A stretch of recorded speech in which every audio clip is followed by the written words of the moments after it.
Welcome to another episode of Simon Says, where facts come first. I'm your host, Jenny Simon. Grab your popcorn, grab your drink, your beverage of choice. Don't forget the Kool-Aid for the kids. A glass of red wine will be nice. Yeah.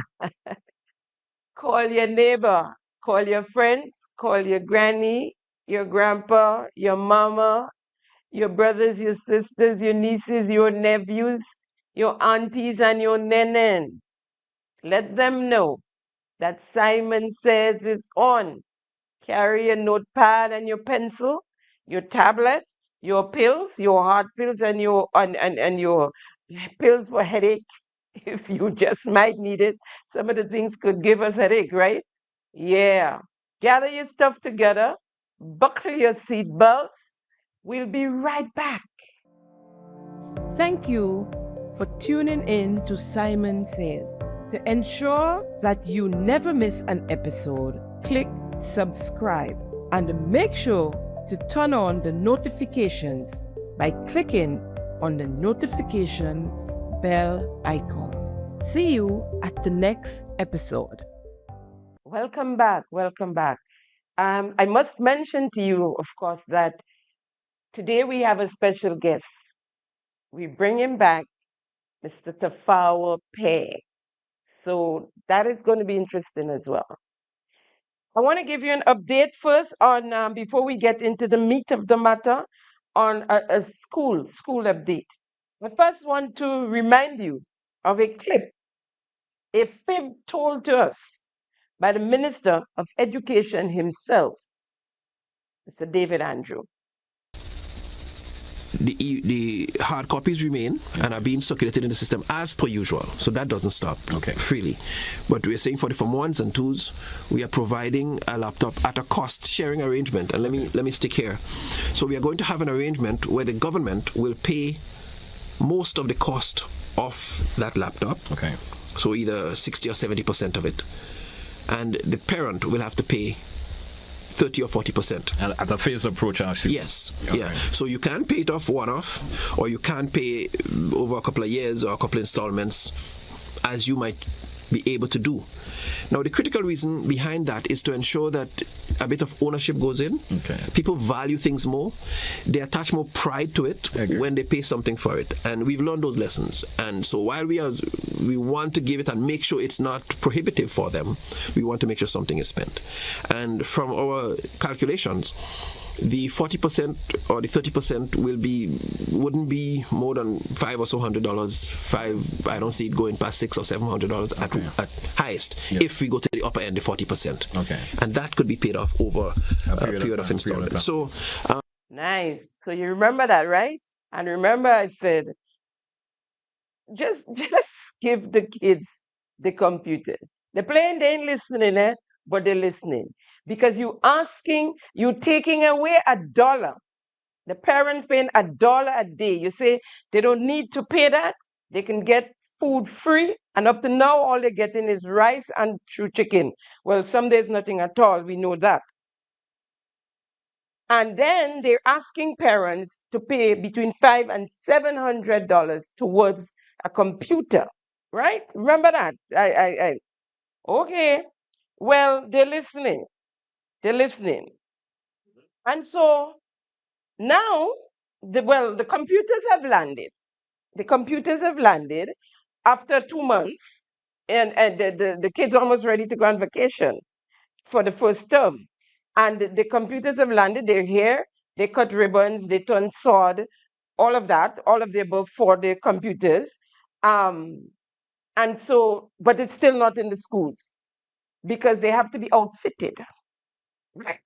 So programmed for the students. And so it's a lot of computers. And so they're still in that process. So they just might get it before the end of this term. Just might. Or maybe for the second term. So 2 months, and our computers are here. But on that launch, or in that launch, the minister had a different story to tell. Listen to what he had to say. This program came at a cost of $9.2 million to the government and people of Grenada. $9.2 million. And the good news is that the Cabinet of Grenada, in keeping with its commitment to make education increasingly more accessible and increasingly more accessible for all, they make this available to each of you students at absolutely no cost to you or your parents.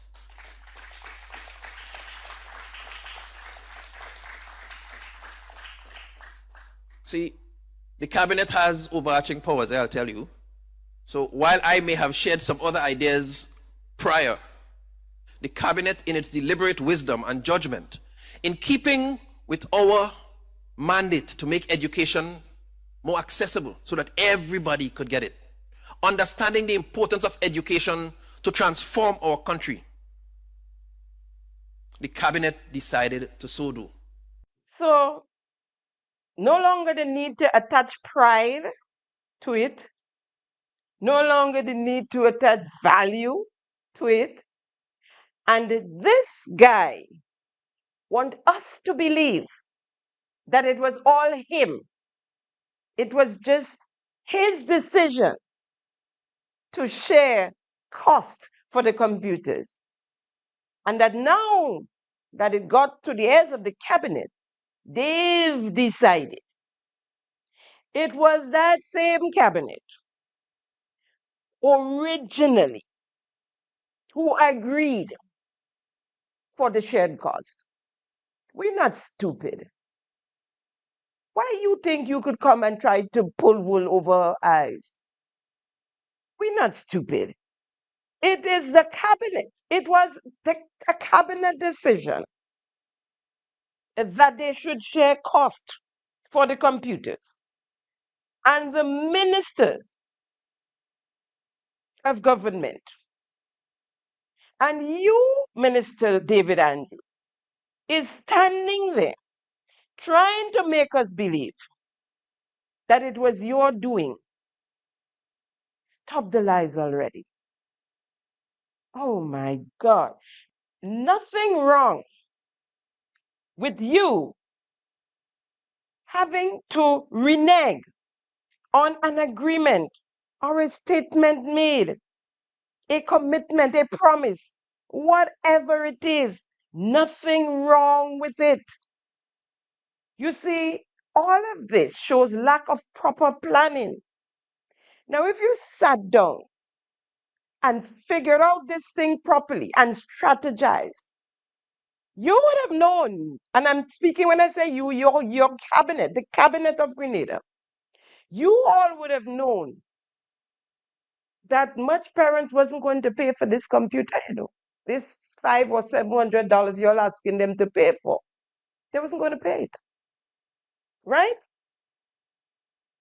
And so you had to wait for Simon Says to tell all you. Ain't gonna work.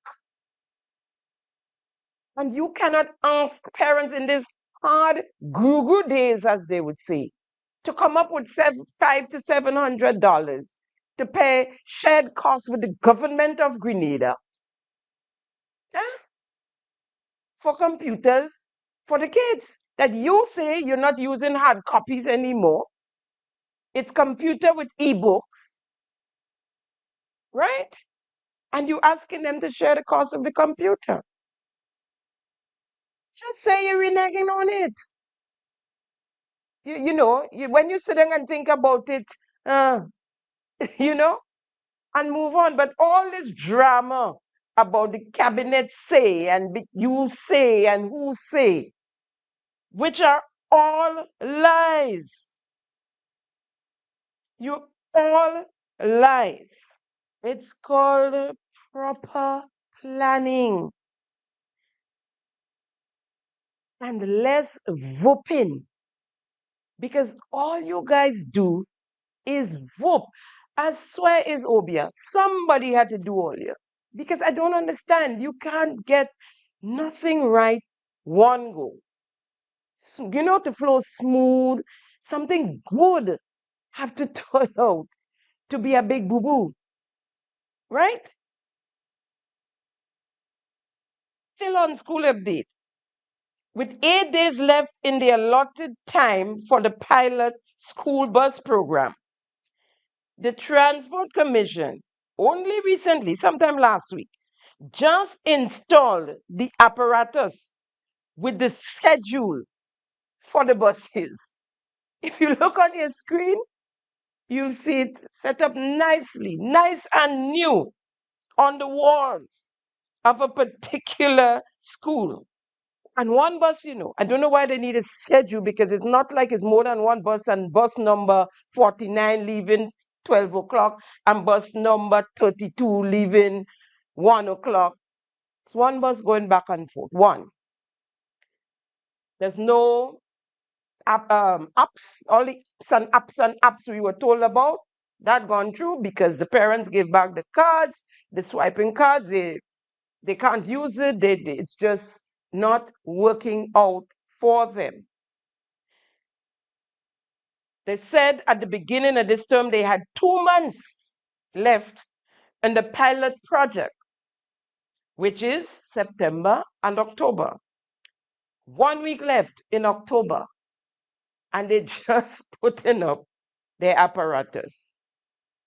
The list of names, it don't matter, because anybody jumping on the bus who want to jump on the bus is jumping on the bus. And as I said,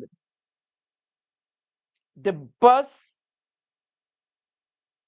the school bus program, it's just another failed project of the Ministry of Education, or the Transport Commission, because the Minister of Education did say that he doesn't have any information on it. It didn't come directly through the Ministry of Education, but it was a project of the Transport Commission.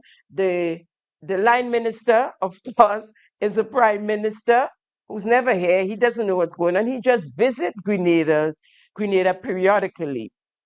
And so he doesn't know what's going on. I said it before and I said it again. There's no need for us paying whatever monies we're spending on the CEO from Trinidad. We thank you for your service of giving back, but instead you took from us, sir. And I guess, and I would say to you, I think it's time for you to depart. You can stay in Grenada if you want. You said you have Grenadian parentage, but that particular job, it's not working out. It's not working out, and we need no rocket scientists to tell us that.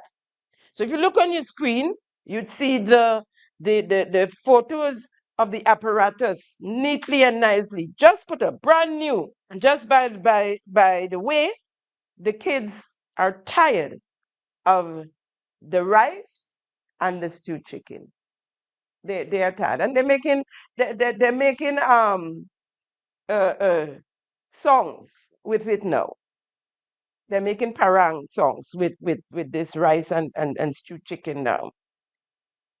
Now, play me that clip of our dear union leader, Teacher Jude. President of the Grenada Union of Teachers, Jude Bartholomew, is urging the Ministry of Education to facilitate outstanding salary payments to teachers. 2 weeks ago, GBN was informed by the GUT that over 30 teachers were not paid for the month of September. This was confirmed by the Ministry of Education, who then informed GBN that the payments would be made by mid-October. Chief Education Officer Diane Jeffrey later explained the situation. We must understand that our ministry, the Ministry of Education, has in recent times relocated over the past 6 months and has been working in a makeshift environment, which has hampered, in some cases, that final submission, that final processing that had to be done from our end. We must say that we have made tremendous strides as compared to last year, because for this year we have just around 30 teachers, whereas last year we had much more.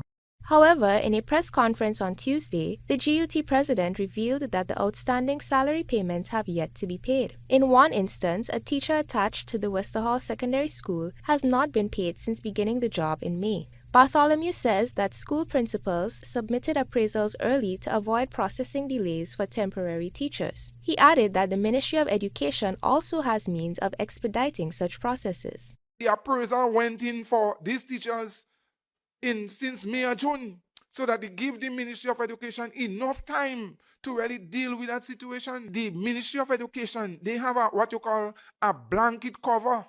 So it means that they could speed up the process, just as last year when the Ministry of Education wrote a claim.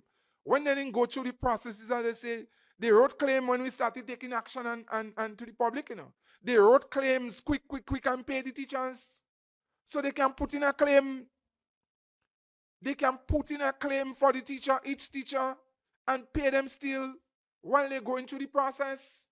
Bartholomew says this situation is in stark contrast with the government's reputation of making timely salary payments. He is therefore calling for greater oversight for payment processes. A lot of teachers appreciate what the government is doing, appreciate what the Honorable Deacon Mitchell is doing for labor, appreciate what the government is doing for teachers with regularization and other matters. How long will they continue to take bad name for? Put the structures and mechanisms in place and have persons there to see and to watch to make sure that certain things happen on time. He ain't encouraging people to take the streets. I guess the rule thing come off the books totally now, as long as NDC is in office. And walk to rule or whatever they called it. He's not threatening not to vote for the administration anymore. He's backing it up with, blaming the public servants as usual for not doing their job, right?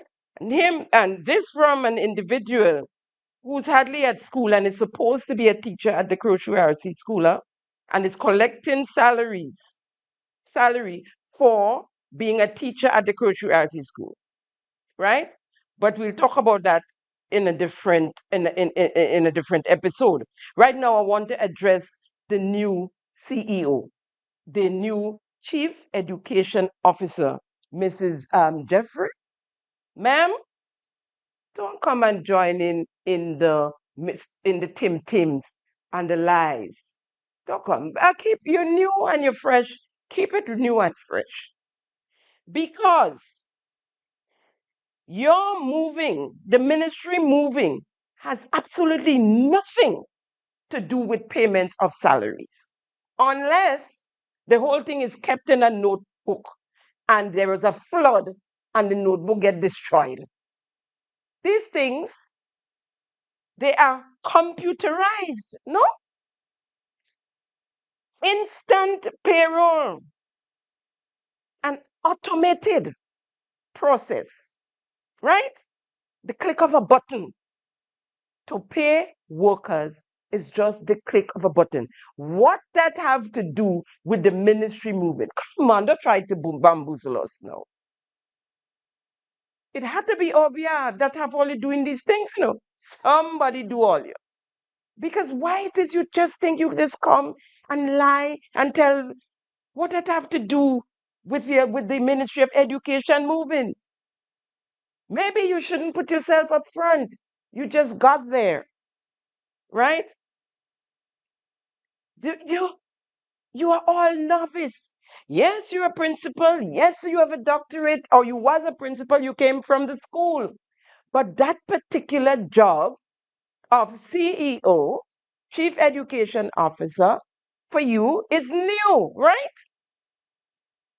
So we here sitting with a bunch of novice. Everybody knew. The politicians knew. They're novice. All of them. Every last one. The advisors obviously don't have a clue. Most of them knew to that as well. Some of them been public servants before, but that doesn't make you an advisor. or because you was a public servant. The permanent secretaries, you all came in, you all move, maligned and victimized some of the ones that been there before, because you all say Keith Mitchell put them all there. So you move there and you bring a bunch of new ones who don't know. They're novices as well, right? From the CAB secretary, who was transferred from customs for fraudulent acts and should have been fired. But according to the former prime minister, she young, give her another chance. Right? So she's there. From her being cabinet secretary is new. Everybody knew Pecamel. None can help the other. Right?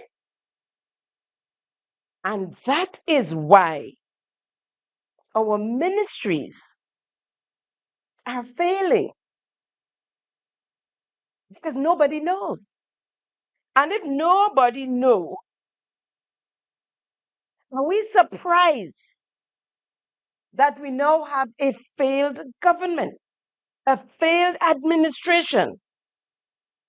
All ministries are in crisis, especially the ones under the prime minister, as we see from the poll, right? And this is not just Simon Says being malicious. These are facts. The evidence are there to be seen. Any one of you can go research. And the thing is, though, they are not even learning on the job. It's 3 years. And it's getting worse. It's getting worse.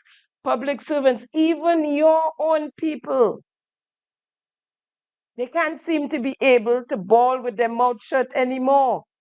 They are speaking out, because this is not about NNP and NDC.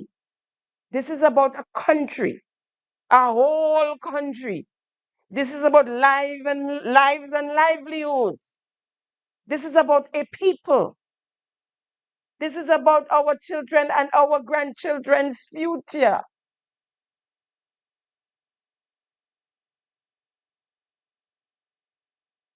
Folks, let's move on. Let's move on. And I want to talk about the October 19th Heroes Day saga. Is it really Heroes Day? Or is it Martyrs Day? Or Murderers Day? Which is it? What I do know, it has nothing to do with heroes. And and I'm speaking of Heroes Day and October 19th should not be merged. This was our third Heroes Day celebration, where we wasted another year and where we were asked to be solemn. No partying, no fetting, no amplified music in public, no drinking of alcohol in public. And I can understand why, because it's really a commemoration of October 19th, the assassination of revolutionary leader Maurice Bishop and his colleagues. I believe it was 7 of them or so. On that day, they were lined up against a wall on what was then called Fort Rupert, named after the father of the then Prime Minister Maurice Bishop. They were lined up and shot, assassinated in cold blood. Also on that day, Senator Vincent Noel was gunned down. The arrival of the armored cars on Fort Rupert, right at the foot of the fort, at the entrance to going up to the fort. He was killed. He was another one murdered on that day. Maurice Bishop, and as I said, and 7 of his colleagues, loyal, the ones that were loyal to him, some of them were friends, were lined up against a wall at the courtyard and executed by a firing squad, by other colleagues, persons whom they thought were friends, were comrades of theirs. So I can understand the need to be solemn. That day, October 19th, 1993, should be and will be for a very long time a very solemn day for those of us who experienced it, whether you were on the fort or not, or you were listening to the transistor radio in the evening when it was announced that Maurice Bishop and his 7 colleagues and friends were got shot in crossfire. That's what we were told. We afterwards found out that that was not true, and they were actually lined up and gunned down. And I beg of us adults, tell the history to our youths. And I'm not talking about the young ones under 12, they too need to know it. But I'm speaking about our young people who seem to have no clue. And if not be careful, would be led astray. Civilians too lost their lives on that day. Some got shot in the crossfire. Others jumped to their deaths over the precipice from the fort. Others got damaged, got shot, survived, broken limbs.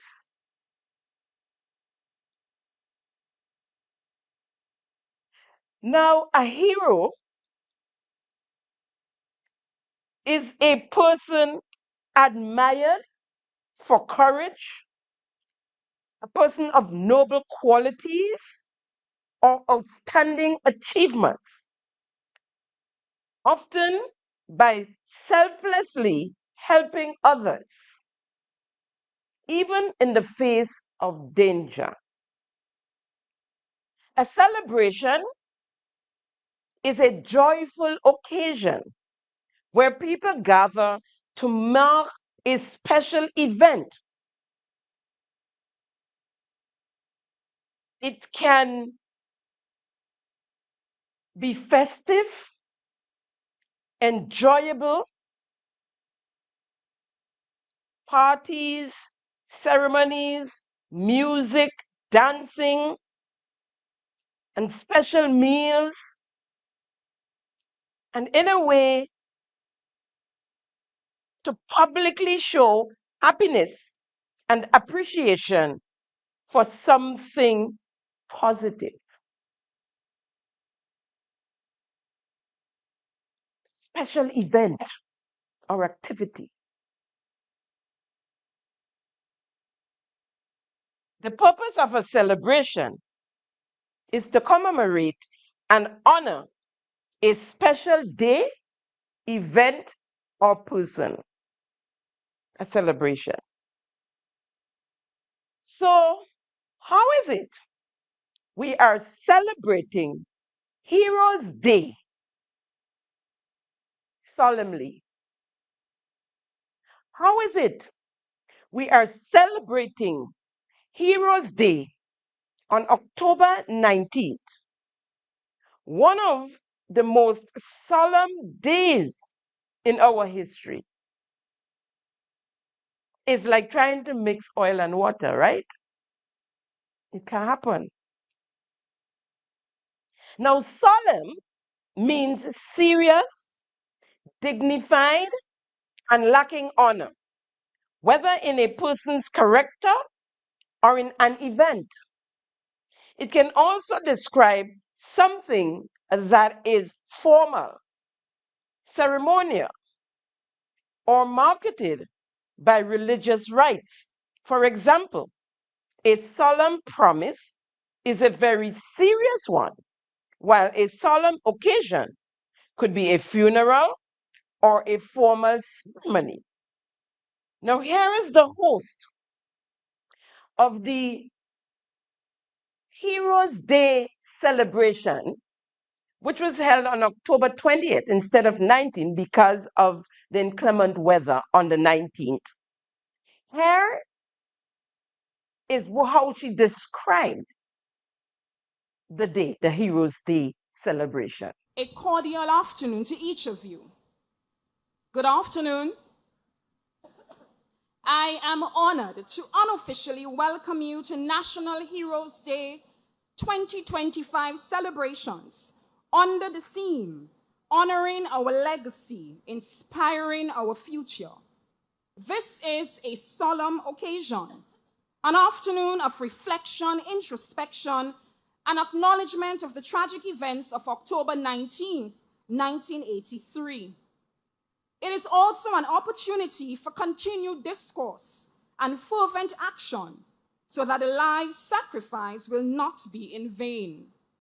So, is it Heroes Day, or are we celebrating October 19th or acknowledging October 19th? Which is it? Because October 19th can be named Martyrs' Day, if that's what we want to do, and make it all solemn and everything. And please, for God's sake, find another day for Heroes Day. It cannot happen because there she's not talking there's no celebration. She made it clear that it's a solemn day. And we're told that it's a solemn day. We're told that we cannot celebrate on Heroes Day. Is it a commemoration of October 19th, 1983? Let's just say that. Let's just say what it is. Is Heroes Day a guise, a pretense, a false appearance under the guise of to indicate that something is being done for a different hidden reason? Heroes Day is used as a guise for Morris Bishop Day. And that is why 3 years of celebration of Heroes Day to date, this Deacon Mitchell-led administration cannot name one hero. Not one hero. Now, what is so difficult?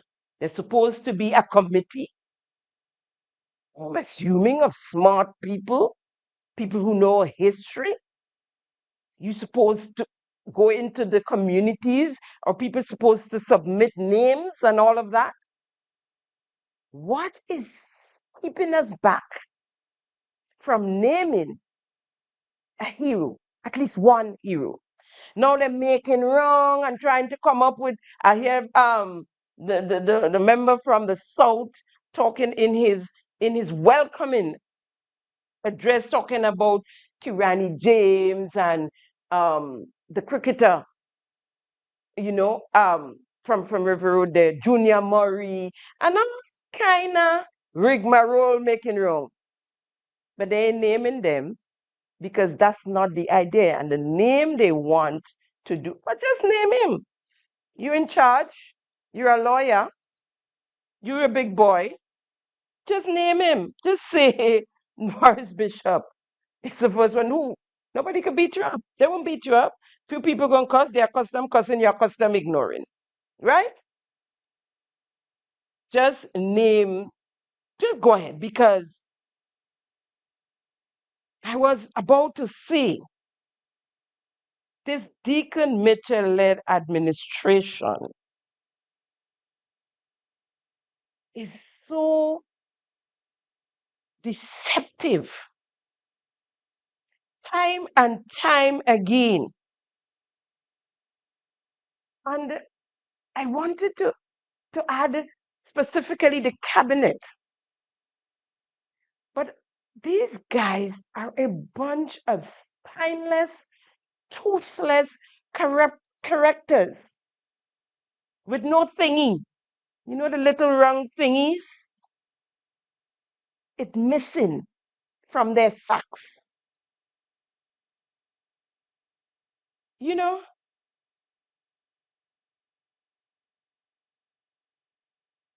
what a shame. What a shame that you guys are there as flower pots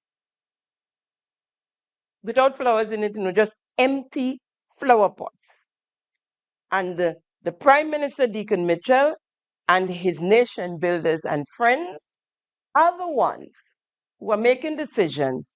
And you all just sit down there enjoying the $25,000 per month that some of you receive, and the travels and the VIPs, and that is enough for you. And forget us, forget the people of Grenada, Carriacou, and Petit Martinique. The people you say you put first. Lip service. Lip service. What is clear though is that you guys, your wires are crossed, and they're crossed wrongly and sadly has many Grenadians confused, especially the youth of our nation. And this is done, in my opinion, in collaboration with the remnants of the RMC. And for those of you who don't know what RMC means, it is the ruling military council that put themselves in place after they assassinated Morris Bishop and his friends. The ruling military council, the RMC. You guys would have heard RMC branded all over the place, RMC. They formed by the Marxist-Leninist grouping. That RMC was formed by the Marxist-Leninist grouping who murdered Morris Bishop and his colleagues and friends and took up positions to rule Grenada. It was short-lived though. When I tell you of a confused nation, especially the youth, and I believe deliberately so, here is a young man at the October 19th commemoration in spoken words. Honor in presenting this piece in front of such a dignified audience. The piece is entitled Heroes. Great is the history of a land of success. After being enslaved, oppressed, not given the ability to transgress and express ourselves, a developing country, one of the smallest in the county, not even being considered on the global stage, but I can vouch and tell you that this would soon change. Heroes, not the ones in movies, not the ones with super flight and an aura leaking light. Heroes, the ones who, even in spite, they found such delight to make Grenada excite. Burning passion, they proceeded to ignite. Heroes, History they proceeded to rewrite, the goal of making Grenada known and affluent, their only appetite.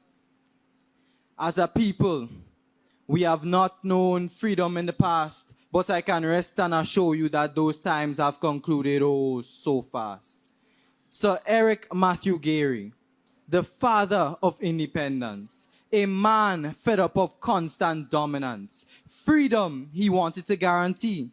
He didn't care if he was to succeed, even if temporary. He wanted his people, his nation to be free. Brave and bragger he was. He went to the queen, the lady, the superintendent, asking for his people, his nation to be fully independent. That man saw it fit to fight for our laborers. No longer would unfair labor keep them prisoner. To them, he was their voice, their savior. With such a man around, each laborer became a silent worshipper. He was the voice of the working class and the poor, opening up all educational opportunities and more, scholarships and schools. He opened Grenada to many more doors.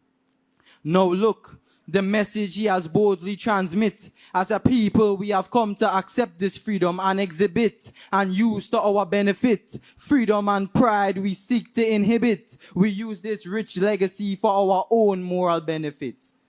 But how can we talk about heroes when we fail to mention this determined, dedicated, and powerful man? A man who saw law not as a tool, but a weapon of justice. Our history has already discussed this. A man who craved justice. The before empire, never again would they surface. Morris Bishop. He was not just a man with a law degree. He was a radical, political, shaped by global revolution, chasing divine retribution, leading to Grenada's biggest evolutions. Bloodless he did it. He strengthened our constitution. Bloodless he took it over the country in a peaceful revolution. Yet his legacy was short-lived, for dreaming of even bigger illusions: social restitution, cultural evolution, national resolution, socio-political revolution. Yet he died. A truly sad revelation. Grenadians never saw this as part of the equation. Then came about a bloody invasion. Tears flowed, lives lost, soldiers willing to die. Bolstered across their chests was Grenadian pride. Their names etched into history, a legacy they fortified. Their bravery, their determination, representation, inspired generations, giving us the best examples of one of the Caribbean's most resilient nations. Now look and see. We honor that legacy down to every intricacy. We use the past not only as a reminder, but a means to inspire the future, dreams to manufacture. The past has already given us the structure which future generations will continue to nurture. So just as our predecessors have done before, we hope our successors would do the same. Grenadian pride boasted in all aspects unashamed. Rise from the ashes, ignite the flame. From zero to heroes, the journey begins.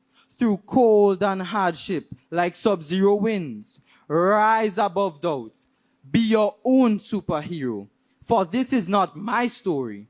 This is our story of how we've gone from being zero to making and being our own heroes. I thank you. Now, this young man actually said, we are not yet recognized on the global stage. When we have our hero, Kirani James, who now holds 3 Olympic medals, a gold, a silver, and a bronze. And others, the same Junior Murray that they spoke of, first Canadian to make West Indies team. Right? Okay. He spoke of the bloody invasion. Right? The bloodiness started, young man, on the 19th of October, That's when the bloodiness started. How can we talk about heroes, he said, when we fail to mention this determined, dedicated, and powerful man? A man who saw law not as a tool, but as a weapon of justice.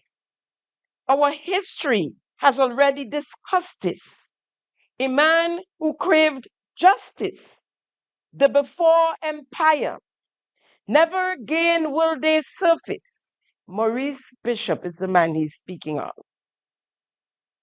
He actually said, well, let me just read this, continue to read this little piece there. He was not just a man with a law degree. He was a radical, and I agree with that. He was political. I agree with that as well. Shaped by global revolution, chasing divine retribution, whatever that means. Just what do you call that? Matching words, right? Leading Grenada's biggest revolution. Bloodless, he did it. He strengthened our constitution, and that's the one that really had me rattled. He strengthened our constitution, he said.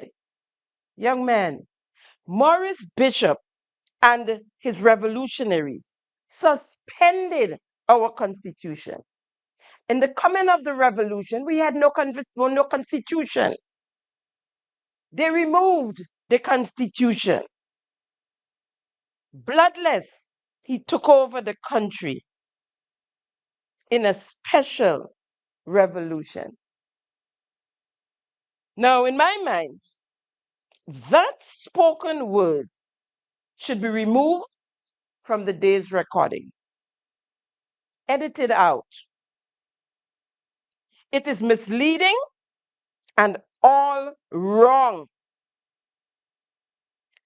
Plus, like many others, including the MP for the South, Andy Williams, our history started with Sir Eric Matthew Gary in 1974 when Grenada gained independence, and stopped in 1983 after the demise of the revolution, and then continued in 2022 when Deacon Mitchell took office in June of 2022, the 24th of June 2022.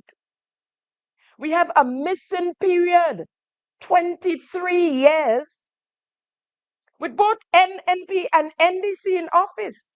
The Tillman Thomas led administration and the Brathwaite,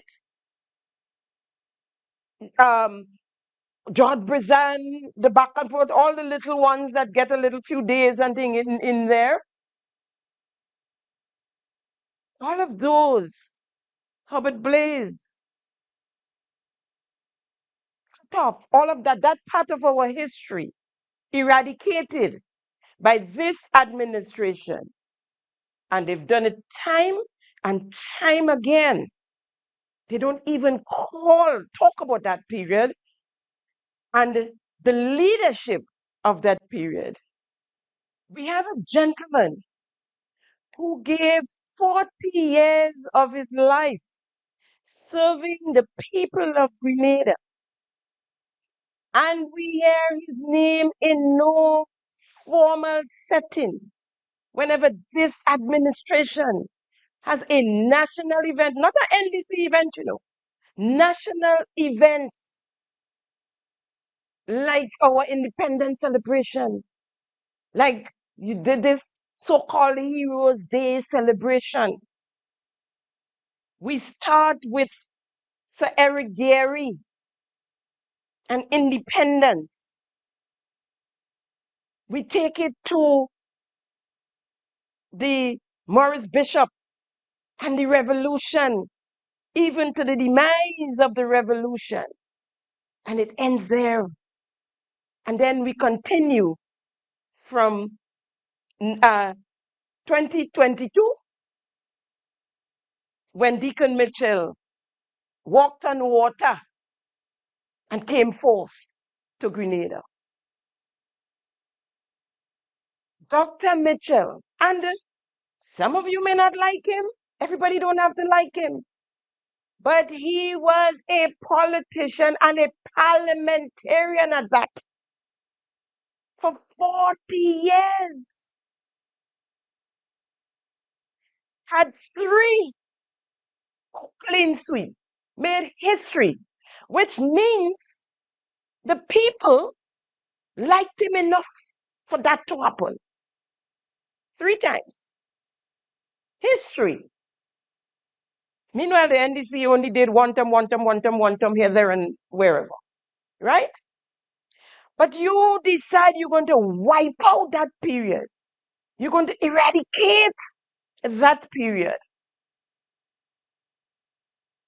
No mention of Dr. Keith Mitchell. And may I say, Dr. the Right Honorable Keith Mitchell. We can praise Maurice Bishop, who led a coup d'etat, a coup, and illegally so, by military forces, overthrow, or unseat the incumbent leadership at the time, Sir Eric Matthew Gary of the Grenada United Labour Party administration.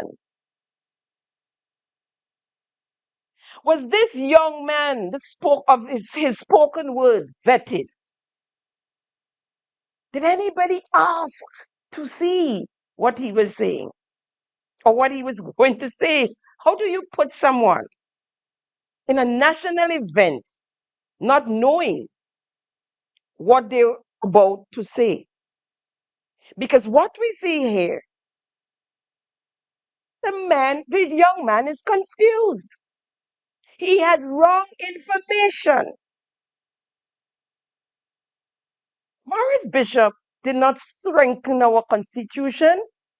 He abolished our constitution.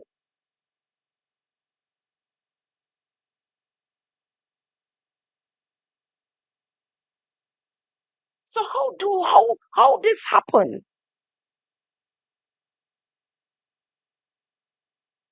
How do you put him up there not knowing his content? Most of what he said was rubbish, if I must say so myself. Not factual, wrong. But as I said, and I believe that all of this is deliberate. It's a deliberate attempt to confuse the people, the unassuming ones, especially our youth. I listen to the noise out there. How dare the US wanting to put raiders on the Maurice Bishop International Airport, of all places, in October of all times. Ray. Hell no, not the Maurice Bishop International Airport. The US did not line up Maurice Bishop and his colleagues and friends against a wall and gun them down. It was his friends and colleagues, his comrades, that lined them up and shot them down face to face in cold blood. They did it. They went to jail, came out, and is back among us, nested in the Deacon Mitchell's NDC administration, and some, of course, nested in the Peter David movement, with one aim: to continue their mission. And as one member and ally, friend of Peter David said, to continue what they started. They were interrupted by the US on the 25th of October 1983. The US interrupted their plans, so they need to continue. And of course, they must have the US in their crowd. Although most of them ran to the US imperialism country after the demise.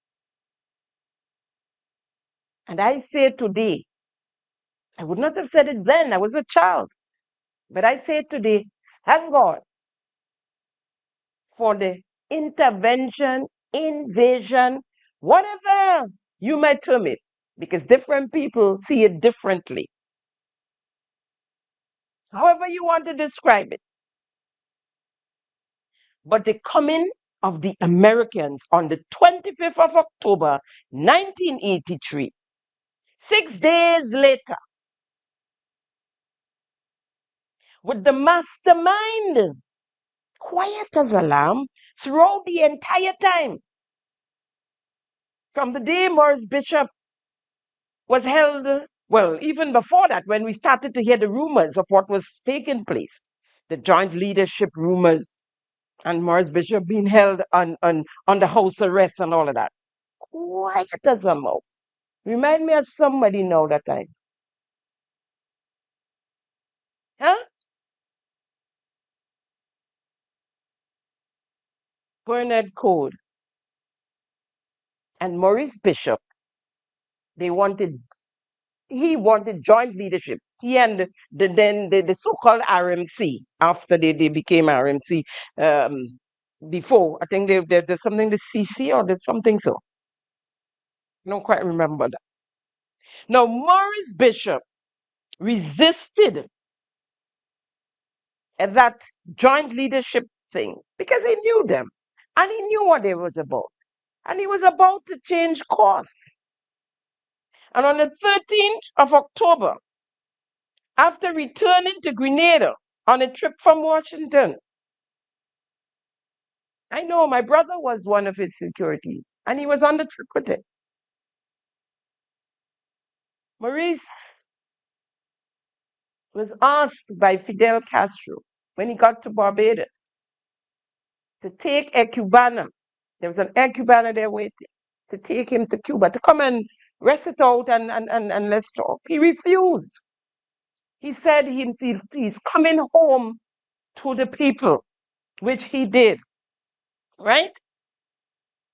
Now, on his return, he was arrested on the 13th of October, 1983, under house arrest until the 19th of October, when he was freed by the people, went to Fort Rupert, named after his father by the revolutionary government, now renamed Fort George, where he and his colleagues were lined up against a wall and shot, executed, assassinated in cold blood. Today, these people are leading the no charge. On the 25th, the Americans came to rescue us. Days later, found Bernard Code in Montparnasse, just across the river, in the back of my parents' house, where I lived at the time. I was a child, still living with my parents, still in school, dressed up, dress and lipstick and wig and thing, big badge on, hiding.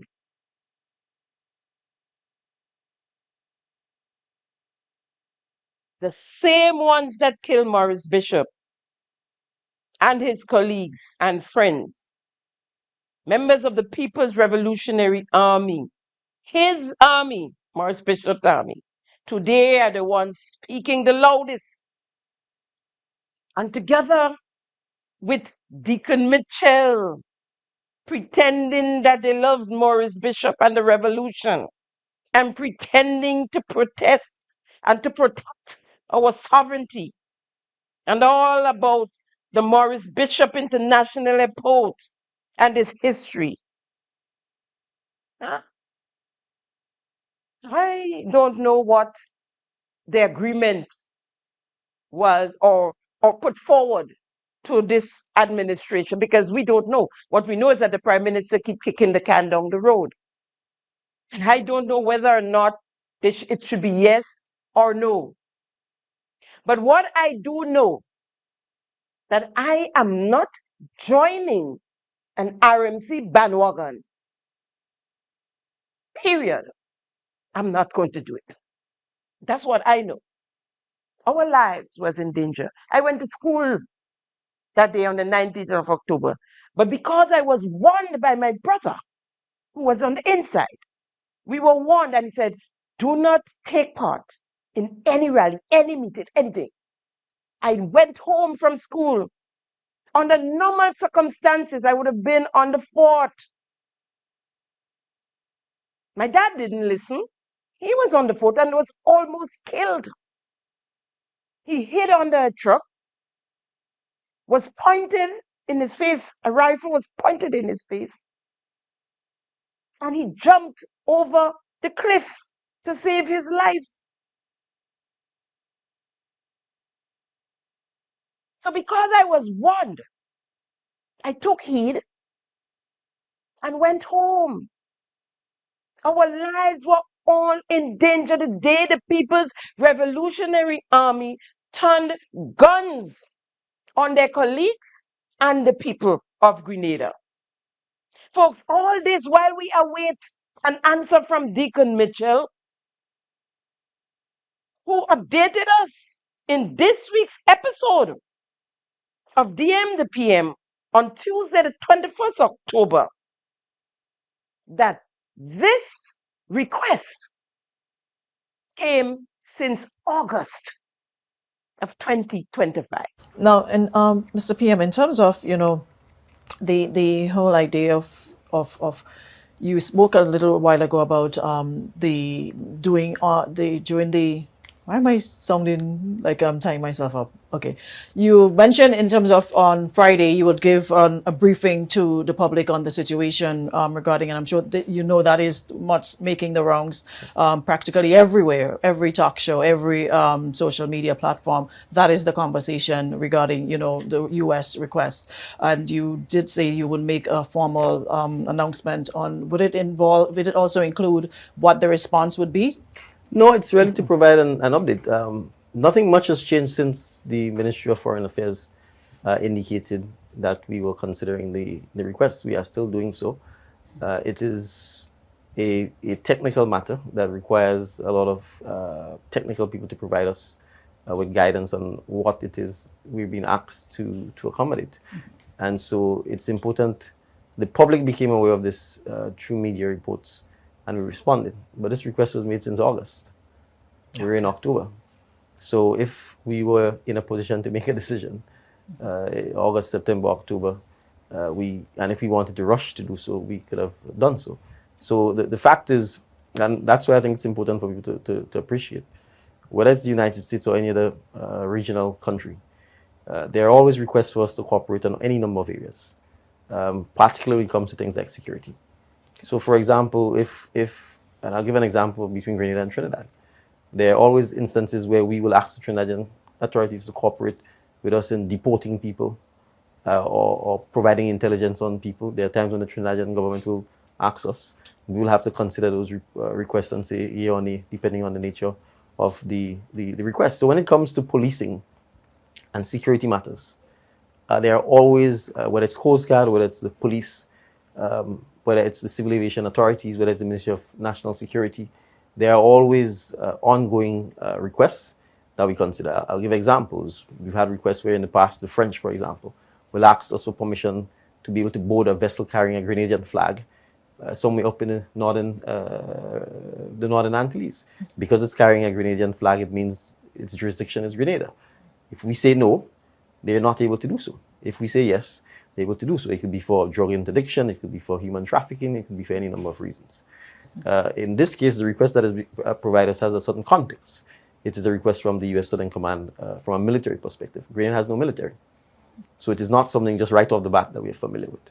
So that immediately makes it a different type of request, which is why we have to consider the pros and cons of whether we agree or not. And that is essentially what we are dealing with. I appreciate that because of the history of the Morris Bishop International Airport, because October in particular is tied to that history, and because the media reports came out in October, that it is a highly emotional issue for everyone. But for me, as the Minister for National Security, we have to validate that. We have to take into account, and I'm extremely happy that the public has had extensive debating. They've shared their views. They've spoken about it. People have made their comments. People have sent their suggestions. People have made their recommendations. It shows the vitality of our democracy. It shows that freedom of speech is alive and well in Grenada. And it shows that we have a government that clearly understands that, because we made no decision. If we had made a decision without informing the public, without discussions with the public, it would have been a different thing. So for me, I have no issue with the raging debate that's taking place. It's just part and parcel of our democracy. But at the end of the day, these matters, the public view will obviously weigh heavily. And we still have to continue the process of the legal and technical engagement. And if we even get to that point, we will then consult with the public as to what is the appropriate decision to be made. So while the emotion, the debate, and so on is welcome, decision making always has to be made in a sober, fact, evidence-based, weighing the pros and cons in the overall context of everything else that is happening. But it's important for me to emphasize that Grenada has excellent relations with each and every country in the Western Hemisphere. There is no country that Grenada doesn't have diplomatic relations with or has any challenges with. When it comes to partnerships, from time to time we'll have difference of views. From time to time we may even have falling outs on a particular issue or a particular matter. That's the nature of diplomacy. That's the nature of international relations. You get over them and you move on. So I have no issue with the debate. I have no issue with everybody giving their opinions on the matter. And although I said I will give a statement, in a sense, I'm probably giving a statement right here. Because to a large extent, I will be repeating a lot of what I've said here in Parliament, just perhaps giving a more chronological detail of the timeline involved and where we are. Where we're working with. Fantastic. Thank you so much. A whole lot of nothing. Just mere distraction. All about Trinidad and who and the Lesser Antilles. This is probably the first time since I left primary school I hear the Lesser Antilles name called. All just pure talk, old talk, tata, just to distract us. Months, almost 3 months. And we have no word from the Minister of National Security, he just called himself. Just keep kicking the can down the road. When asked about when are we going to hear something by the media, when he came back, he said by the end of this week here, date after tomorrow, Friday. And he spoke of speaking of it in chronological order in the Parliament, which was supposed to be tomorrow. That has now changed. And Parliament is now next week, Friday. I think it's the 31st, at the end of the month. So we have to wait another week. What is taking so long? Nothing much has changed, he said, since they made their statement. Since August, Prime Minister Deacon Mitchell revealed, you heard him, in a release dated 17/20/25, coming from the Ministry of Foreign Affairs, and that's the 17th of September 2025. The Ministry of Foreign Affairs, Trade and Export Development. Caption, press release, Grenada's statement on preserving the Caribbean as a zone of peace. It reads, George's September the 17th, 2025. The government of Grenada views with serious concern the recent escalation of activities within the Caribbean Sea, a vital region for the livelihoods of the people and the stability of our community. This space is the lifeblood of our fishers and inter-island traders whose safety and freedom of movement are paramount. While we acknowledge the challenges posed by illicit maritime activities, we are committed to addressing them through strengthening regional cooperation and lawful means. Grenada proudly maintains cordial and constructive relations with all its neighbors. We firmly believe that dialogue and the diplomacy are the only acceptable tools for resolving differences. In the spirit of Caribbean unity and given the current heightened tension, Grenada offers itself as a willing interlocutor and facilitator for peaceful dialogue. We hereby reaffirm our unwavering commitment to the principle of the Caribbean as a zone of peace. And we urge all partners within and outside the region to respect and uphold this vital status, the end. So, all this time, Prime Minister Deacon Mitchell, playing interlocutor, Grenada had already gotten the request from the US to temporarily store its radars and supporting human resources at the FBIA.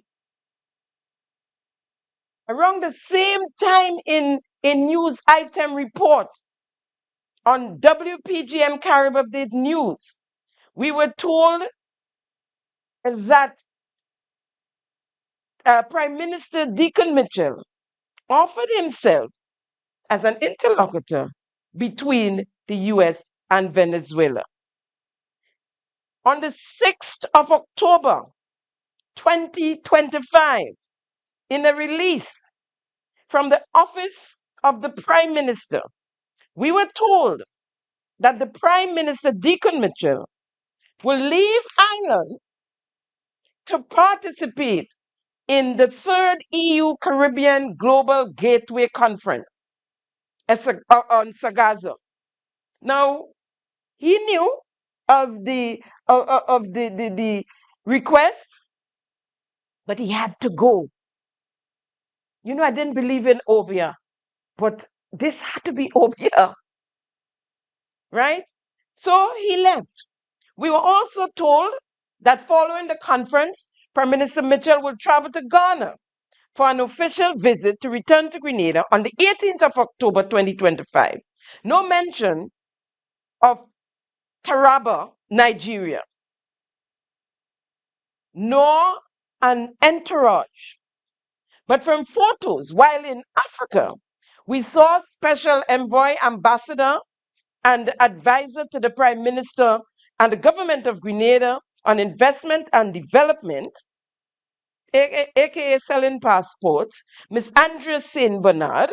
We saw her. We saw Chief of Staff, Mr. Teddy St. Louis.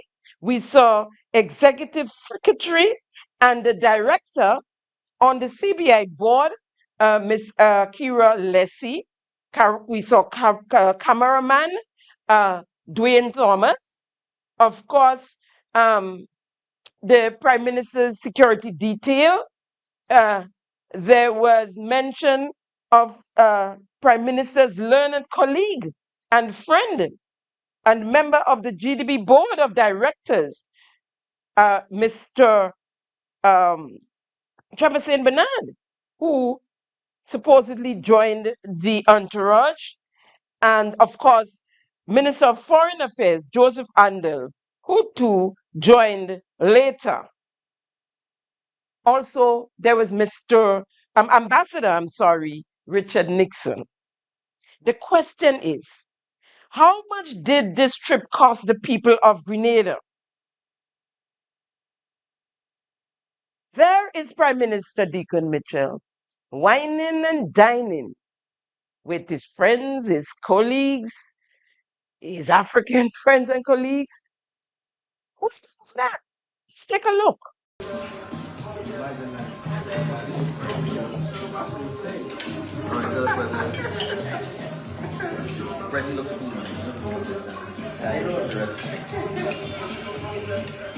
No wonder there was an overspent in excess of $2 million in the 2025 estimates of revenue and expenditure of the government of Grenada.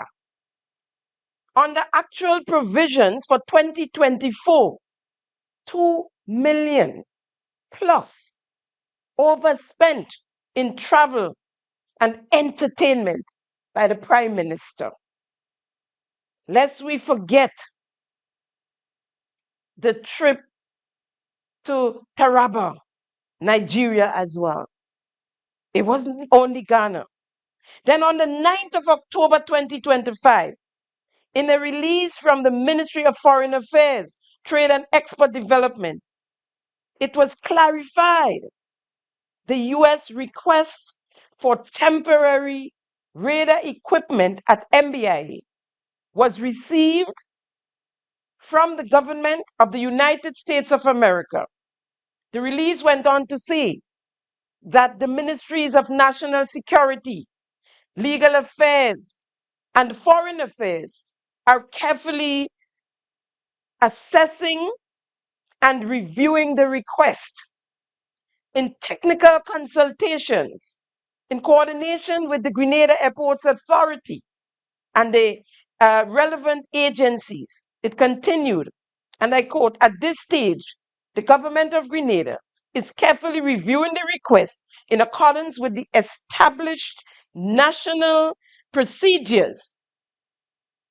Any decisions will be made only after all technical and legal assessments are completed. We wish to assure our citizens that any decisions taken will be guided by Grenada's sovereignty, public safety, and the national interest, including the protection of our tourism industry, the traveling public, and the country's economic well-being." Now, what a crock. What's taking so long, Prime Minister? It's like they're building a new wing at the airport. All this delay is a distraction. It's political gimmick, trying to galvanize support, looking for straws to hold on to. What is taking so long? Trickery. In the meantime, there are Grenadians here who can feed their children, all the partying, or people who cannot pay their bills. While you, Prime Minister Deacon Mitchell, and your friends are playing cuckoo talking about technical consultation. And while the cuckoo going on, here, the Prime Minister and his friends are on a jamboree in Africa. So what's the reason for such a large entourage, right, to Africa? And after almost 2 weeks of celebration, partying, jet setting with residents of all three countries, gossiping about the trip, and I mean residents of Ghana, residents of Nigeria, and Grenada are talking. People are talking. Grenadians again raising the fact that our politicians travel too often and almost always return empty-handed. So they managed to muster up some nurses, 30 of them, in an agreement with Ghana, because after 2 weeks and endless money spent, we can't go back to Grenada empty-handed. So they sent for Minister Andel to sign the agreement, clearly this expensive delegation was not necessary. The goal is getting the nurses, right? If that was if that was on the books, if that was planned, right? And if you look on the screen, you see photos of, well, a photo of Minister Andel signing the agreement. It is important to note in this report that officials in have confirmed that the MOU to export nurses to Grenada is not isolated. Ghana is currently negotiating up to 20 additional labor mobility agreements with other nations, 20 more, expanding employment opportunities for its skilled professionals. This move highlights Ghana's evolving role as a regional hub for talent, not only in Africa, but globally. It's a shift from dependence towards maximizing Ghana's engagement with other countries to the benefits of its huge unemployment population. Ghana has a nursing council of 13,500 nearly jobless, 7,000 unpaid. Ghana's healthcare sector is facing a storm that could kill its already fragile workforce. In a shocking twist, 13,500 nurses were nearly sent home due to a lack of employment opportunities, while another 7,000 nurses who have been working tirelessly remains unpaid. Nurses deserve more than words, they're saying.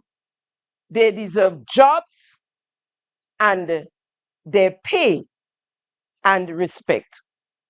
Are you telling us that our Prime Minister and his entourage had traveled hundreds of miles to Ghana to recruit nurses? Only the diehard NDC supporters could agree with that dumbfounding logic. No other leader in the world does that. The guy went to Africa, celebrated his birthday in what he calls his birthland, and we, the people, have to pay for it. That should have been the Minister of Foreign Affairs and our global health ambassador, or better yet, a recruiting agency, as is normally done. Now, when our global health ambassador received his instrument, this is what was said. And this is the first and the last time we saw and heard of a global health ambassador. Dr. Lane, who received his secondary education at the St. David's Catholic Secondary School, studied medicine at the St. George's University and earned his doctorate and graduated at the top of his class. He then moved to the U.S., where he began his career as an oncologist at the Jamaica Hospital in Queens. In his capacity as health ambassador to Grenada, Dr. Lane, who is described as a perfectionist, is now responsible for engaging stakeholders, both regionally and internationally, to assist in the improvement of the healthcare sector. Healthcare is a top priority for the government of Grenada as we embark upon our transformational agenda, and I'm confident that you will represent us well at the different international organizations and fora. So I now present these to you. That was Foreign Affairs Minister Joseph Andel. In his acceptance speech, Dr. Lane committed to provide due diligence. It's heartwarming to me that this government has put healthcare in the forefront, front and center, as compared to prior administrations. I would do my utmost best to represent Grenada and to bring as much healthcare assets to Grenada as possible in the international organizations, which I do have an idea what goes on there. So thank you very much again, and I appreciate it. Health Minister Jonathan McCret is expected to hold formal engagement with organizations such as the Pan American Health Organization, the World Health Organization, and CARPHA. We are cognizant of the fact that global health crises are increasing, and as a result, health financing becomes a part of the roundtable conversation globally. And we know that you are quite capable as it relates to your academic as well as your medical and technical expertise to bring the financing home to health so that we can continue our transformational agenda. GBN reached out to government officials for further information on Dr. Lane's appointment. However, our efforts have proven futile. Christina John, GBN News. Where is our global health ambassador? These are things that can be done. The recruiting of nurses, right? We don't have to pack our prime minister and a whole entourage, chief of staff, executive officers, ambassadors, to go to Ghana to recruit 30 nurses. According to an article out of Ghana,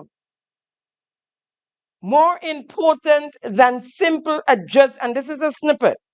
Another, more important than simply adjusting the financial math, thought that that is, of course, crucial, is changing the entire narrative, the current story.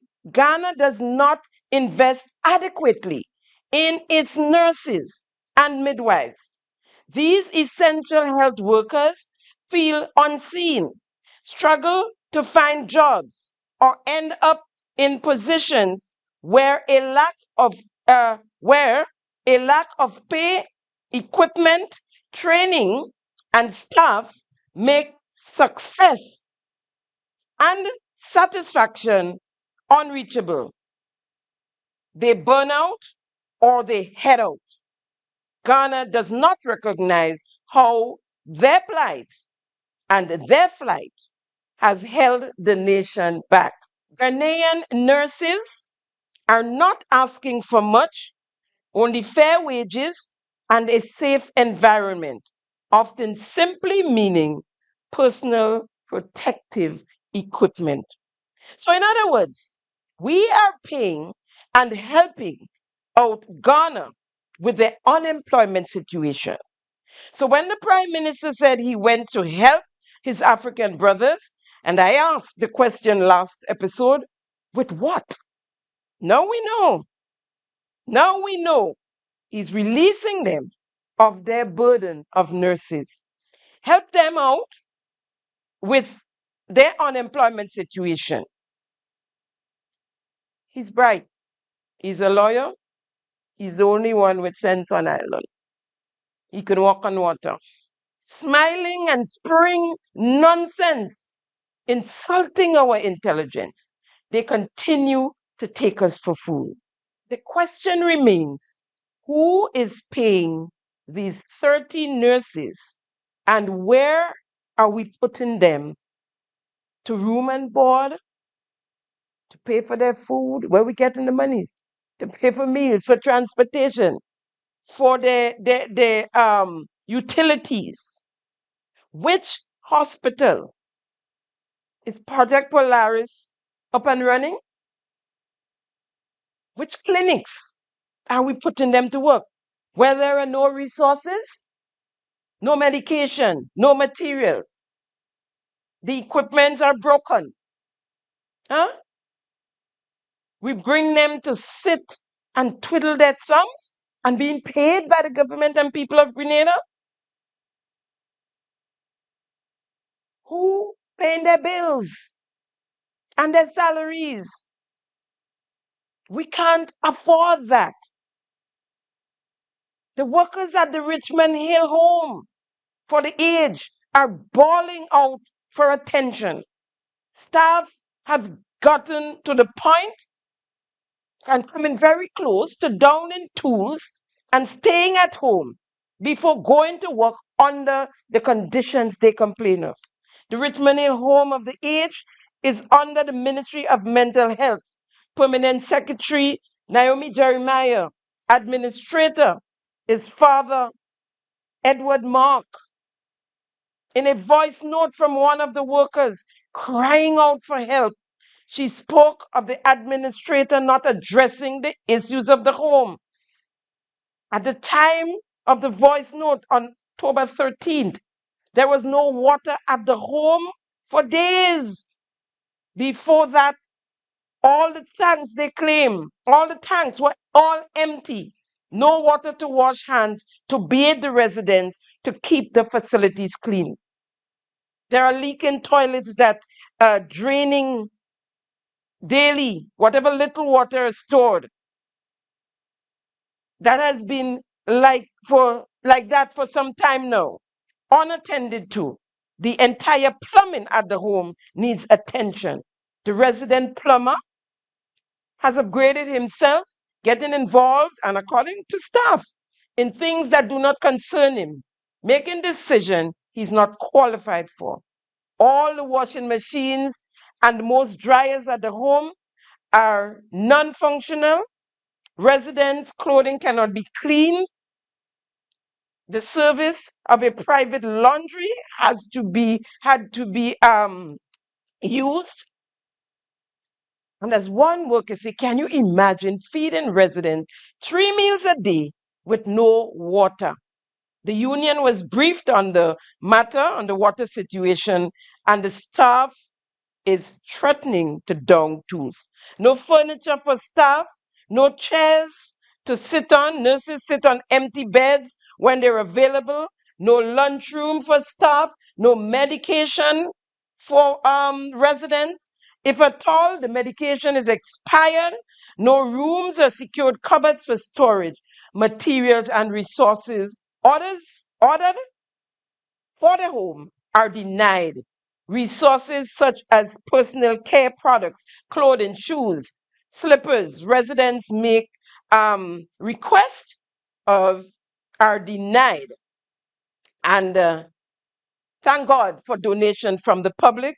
The food received from the Catholic Poor Relief, and residents go without breakfast for the most times because it's always mackerel from the Catholic Poor Relief. One worker lamented, only God knows what's done with the monies budgeted for the home because it doesn't get to the home. When it rains day or night, the staff toilets are not usable, and the nurses and staff has to use an outside toilet. Bulk garbage stored on the compound, and it's just a mess. It's just a mess. Folks,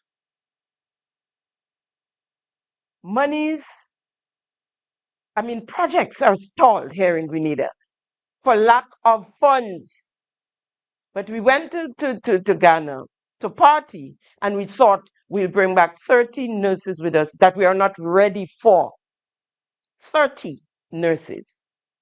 I'll take a break, and when we come back, we'll have an interview with my special guest today, Mr. Tafawa Pei.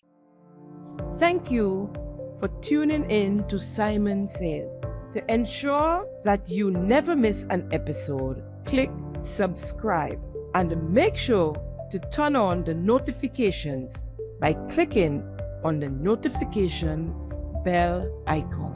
See you at the next episode. So, Mr. Pear, welcome back to Simon Says. This is a regular thing now. Oh yeah, it's to be on Simon Says 2 in a row. It's unbelievable. Yeah, I've had a crazy few weeks, I must say, since the first Simon Says. The last time I checked it out, it had about 13,000 views. So yeah, Simon Says is it. One thing, you have reels that have 20,000 views and all that type of thing. I mean, you broke up the internet. Yeah, it's been interesting, I must say. Um, the fact that we are able to speak freely on this platform is important. because obviously we are on a trajectory now where free speech, in my view, is under attack. And I'm drawing that conclusion just from our interaction on Simon Says. There have been quite a mixed response, largely very supportive, a lot of calls from everywhere, um, all over the world. And of course, there are a few that, of course, are sharing dissenting views, really just being purely political. All right, none of them actually dealt with the issues that I raised, being trampling on my constitutional rights, just overpowering a constitutional organ, which is the Public Service Commission, and just forcing them to do political jobs. Nobody dealt with those issues and fairness and integrity of our institutions. They merely dealt with it from a political standpoint. But I must say that this is not political. This is a worker really fighting and advocating for workers' rights. That's all it is, not political. Um, You gave us your personal experience. It wasn't, that's what you experienced. You told us your personal experience. So I don't understand where the few that you draw out, according to the newspaper, they said they are former police officers as well. Um, and if there were others who had experience, that's their experience, and you have yours. You're telling your story.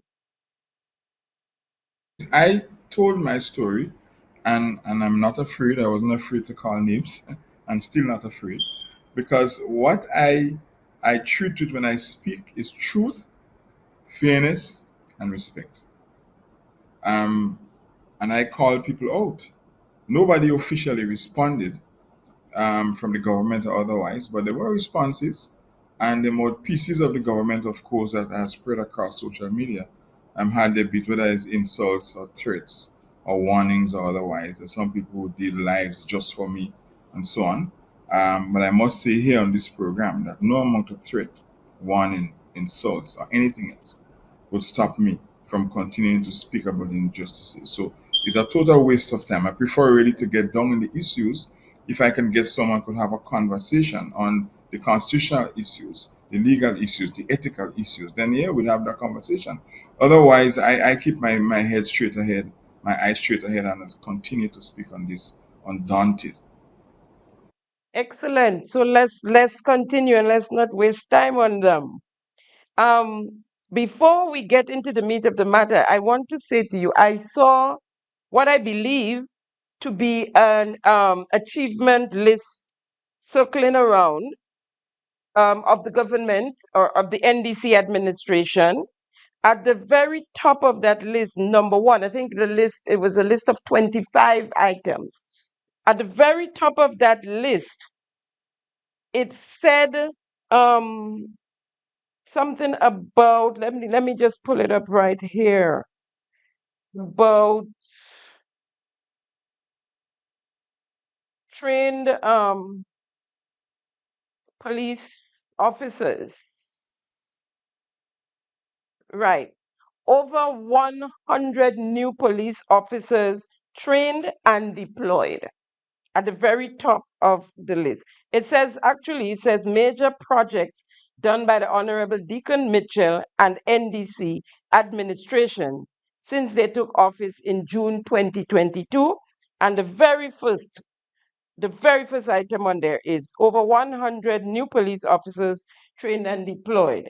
I Can you explain that statement? The thing is, I am appalled by this. I looked at it, and to me, it was a moment to laugh, really. It just goes to show, Miss Simon, that the authorities is not taking the issue of the police and training and capacity building seriously. So if you mark that as an achievement, then you're really not in sync with the expectations of an organization, a paramilitary organization as such.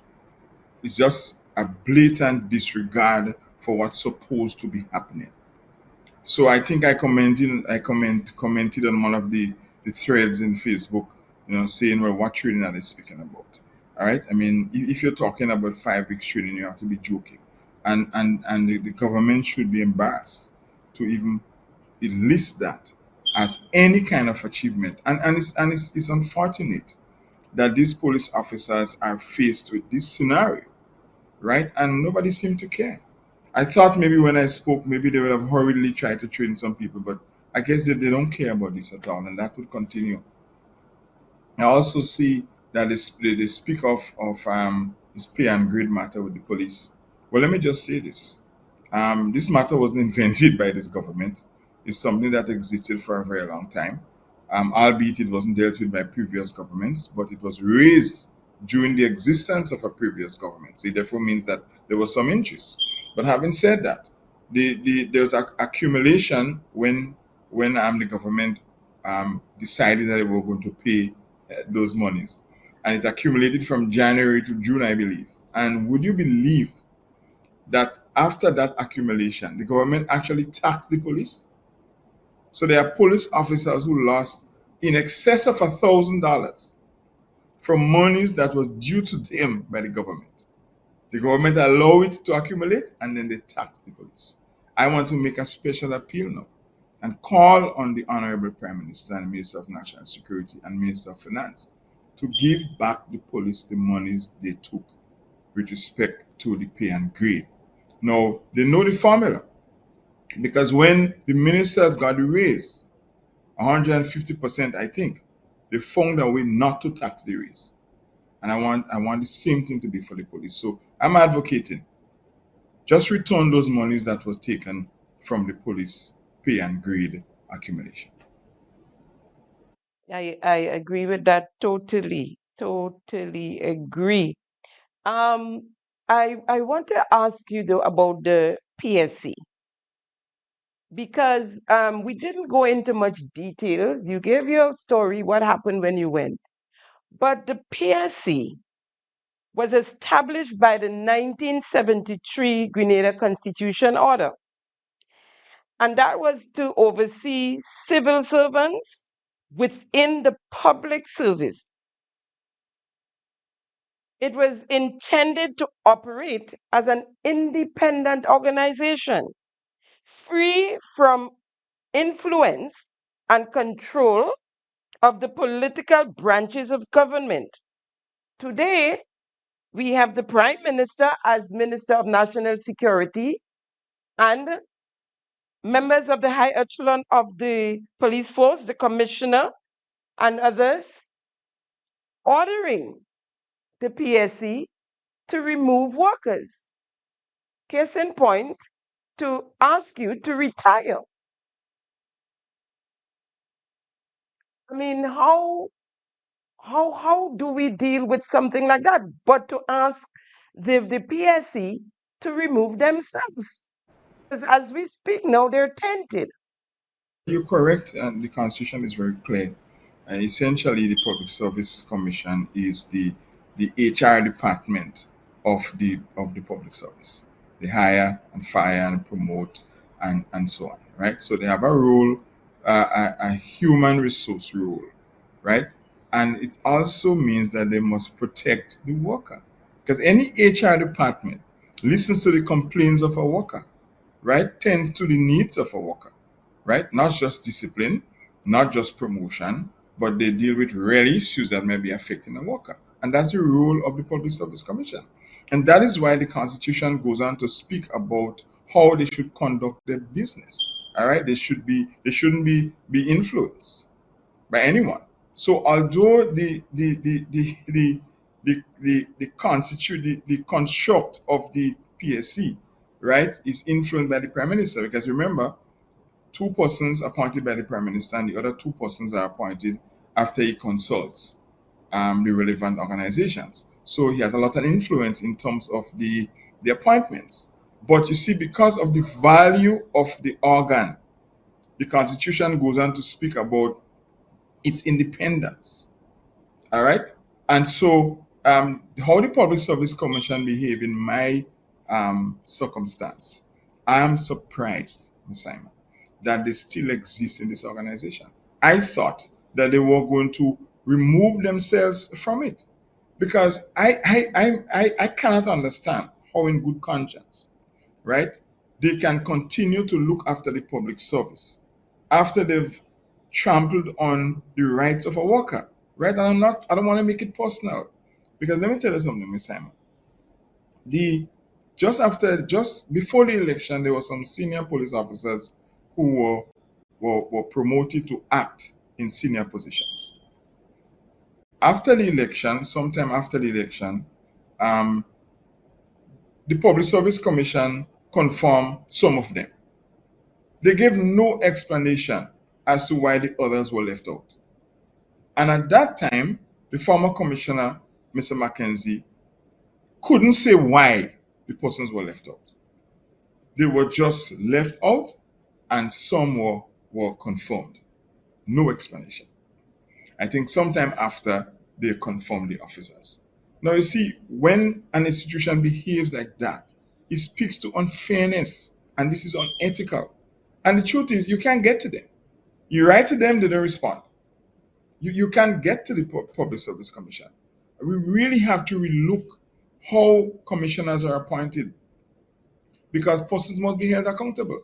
Look, I wrote to the Greater Union of Teachers, Mr. Jude Bartholomew, by email, essentially complaining about the conduct of the union representative within the Public Service Commission, and then asking that he take some kind of action.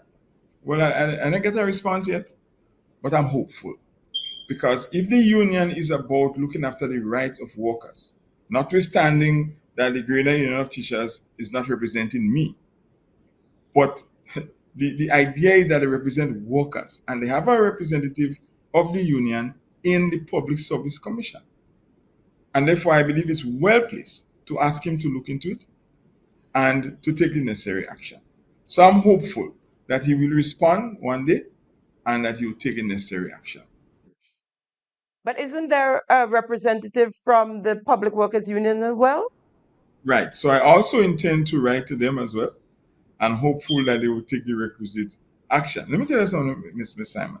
When you go to the Public Service Commission, you should have some measure of comfort that the commissioners will look after your interests, because it is the workers' interests, right? The same group of people are quite comfortable, it seems, and have a lot of tolerance to trample on the rights of ordinary workers. Look, I listened to some of the commentators after the first program, and they dub it as being political and mischief that I'm speaking out loud. Before I went to the Public Service Commission, all I knew was to be a police officer. When I got there, they introduced politics. They introduced Emmeline Pierre as an issue, and they made it such a big issue that I shouldn't continue as a police officer. And therefore, they made it political, not me. I'm still not political. All I'm doing is standing on the side of the worker whose rights are trampled upon. That's all I'm doing. I'm not political, but at least not yet. I like that. Not yet. So, do you have something that you want to tell us? Not necessarily, but I think, Miss Simon, I believe that I believe it's time. After 20 years, I've not said anything, to be honest. I've been very quiet. In fact, I believe that is why they treated me as they did, because I don't speak much about anything. I honored the instructions from the public service rules that says that a public servant shouldn't be actively involved in politics. He never said he shouldn't be involved. He said actively. And I felt that means that I shouldn't be on a platform, I shouldn't weigh paraphernalia, and I shouldn't politic. Well, since I'm driven out now, then it's fair game. I think it's important that people raise and add their voice to what is happening, because it's politics that are affecting me right now. That's what affected me. That is why I'm not a police officer anymore. It's not anything to do with any infraction. Look, I got a letter from the Public Service Commission. I will share it with you. And they reiterated that it had nothing to do with my conduct. It had nothing to do with my with the level of work. It had nothing to do with discipline. I've never seen that. In fact, I don't know who in their right mind would write something like that to a public servant, verifying that what they're asking me to do, to retire, to leave my job, has nothing to do with my conduct, nothing to do with my functionality, nothing, purely based on Emmeline Pierre. No, I received that letter, and I mean, I couldn't believe. And let me tell you, the chairman of this organization, this organ, is a lawyer. And that is why I make the point, Ms. Simon, that these people are so tainted that they could no longer think. And therefore, any public servant that is going before the Public Service Commission, they should not go alone. They should go with some legal representative. Because I can tell you, you will be mistreated. I went there, and I didn't expect that, to be really honest with you. I didn't expect what I got. But if you go and you're not ready, you will be trampled upon. So that is why I'm making the point that these people should vacate this position. Because I think with my case, my circumstance, every worker that is called in that Public Service Commission's office should seek legal advice.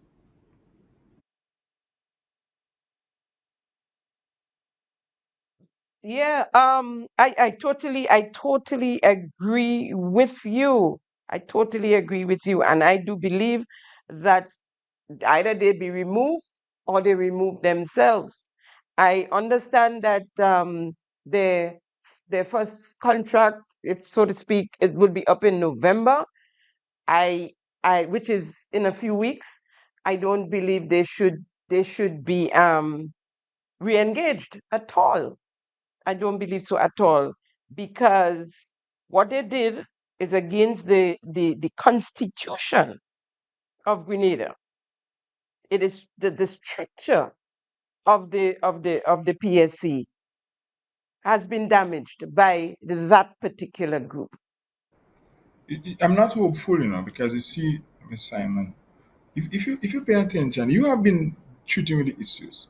But if you pay attention to what has been happening in our country, there's a systematic attempt to stifle free speech and to destroy people who are not akin to the political persuasion of the Prime Minister and the NDC. I don't know if you're paying attention. And so these organs are important to propel that particular interest. Because the Prime Minister wouldn't want thinkers in the Public Service Commission who could say to him, "Sorry, we can't do that. We shouldn't do that. That is illegal." He doesn't want that. Let me tell you something. I understand now that the Prime Minister is hopping mad at the chairman. Not because for what they did to me, but because she called his name. He doesn't concern about me or my rights. He's only concerned about the fact that she said, "Prime Minister Deacon Mitchell." And that I can repeat that. And they can't do anything about it. Right? Somebody speak about confidentiality. But how can I keep something illegal confidential? You committing a crime against me and I shouldn't speak about it? They have to be out of their mind. And so his concern is not that, look, what we did, we made a blunder, we treated Taft badly. There's nothing wrong with admitting that. Nah, he's concerned that his name was called and that she said that he did not have confidence in me and therefore I should retire. That is what our Prime Minister is concerned about. Not about my rights or the fact that I do have a job or anything at all. And that is the situation. So I'm not hopeful. They will remain there to continue to destroy people. Let me tell you something. I've come to the conclusion that the only way out is for the Prime Minister not to be the Prime Minister. I'm very honest. Look, I during my dilemma, I tried to meet with him, as I said in the first program, and he just blatantly refused to see me. I mean, the Prime Minister have a lot of time. He travels all over the place. I look at the Prime Minister, how he embodies strangers, foreign actors. And I felt a bit of dismay that as a local, as a servant of the people, he can engage me. He can hold my hand. He can hold my hand through this. Yeah, he just blatantly refused to talk to me or to listen to me. who people who That's funny. That's a good one. I didn't know you're funny as well. Want to engage you on another institution. That's the FIU. I know that you've headed that institution for a few years, right? Am I correct? Yeah, you are correct. I didn't start it. That was started by a gentleman called Arthur Renault. God rest his soul. He's now gone beyond. But I headed the FIU for quite some years, and I'm very proud though of that. Not just me, very proud of the staff that we'll be able to build over the years, and we became a very respected organization. I must tell you. Now, the FIU belongs to a group called the Egmont Group, which is an international group that sort of shapes how a FIU should behave. And now, for you to be part of the group, you must follow a certain structure, right? So the FIU became a member of the Egmont Group in 2003, I believe. So quite some time now. So the FIU is a senior FIU in the world. Very proud. No, I think about it every day. I have to find a way to rid myself of these things, but after 34 years, it's difficult. You still carry along that burden, or when you see things just crash, right? After the election, mind you, the officer who was in charge of the FIU was whisked out. And I'm saying this because of the pace at which it was done, right? As though the FIU is some political organ. The FIU is a creature of statute. There's a legislation that speaks to how the FIU should behave, what should be happening there, what the FIU should be engaged in. So they moved him out, and then after that, about 5 officers left. Not just the FIU, they left the service. And if you follow them now, each one of them now hold some important position in the private sector. Because the skill set is a rare skill set, it's not common, right? So the FIU lost this group of people, this group of experts. And people have to move on, no problem. But when you create an environment where people can function, what you end up with is an organization with persons who are not trained sufficiently to make the kind of headway or to continue with the fervor that the FIU functioned. I mean, the FIU conducted training all over the place, highly respected. And you don't have to hear it from me. Speak to any person who's involved in the private sector financial institutions, and they will tell you the impact the FIU made.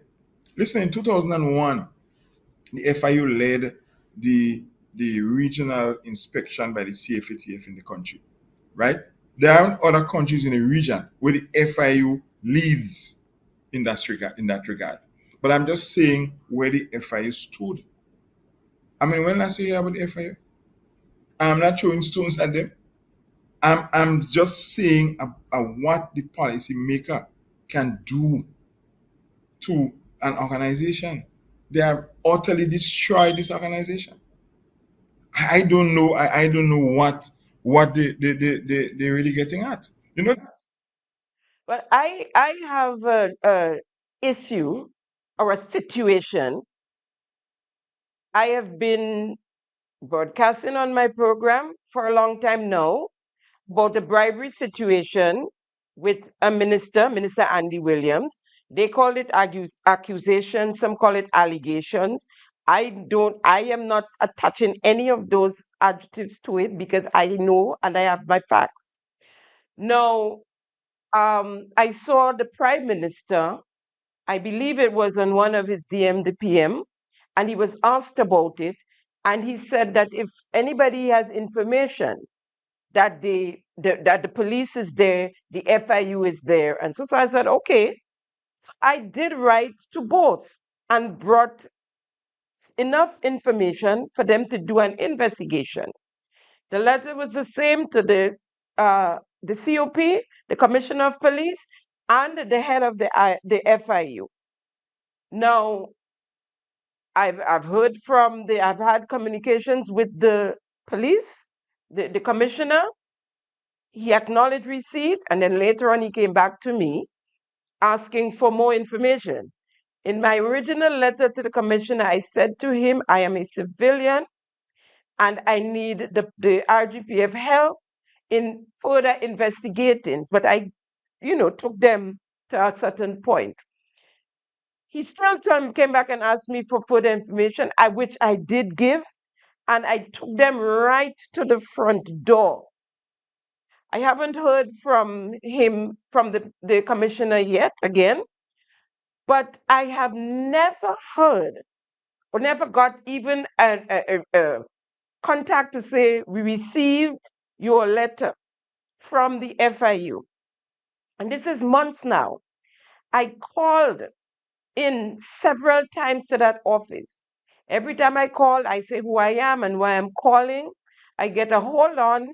Then they come back to the phone and say to me, an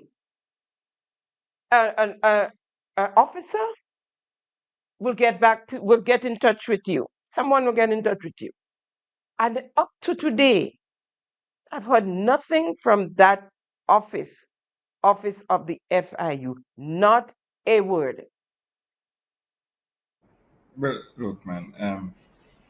I complained about the bounce checks that the minister has written. I gave them copies.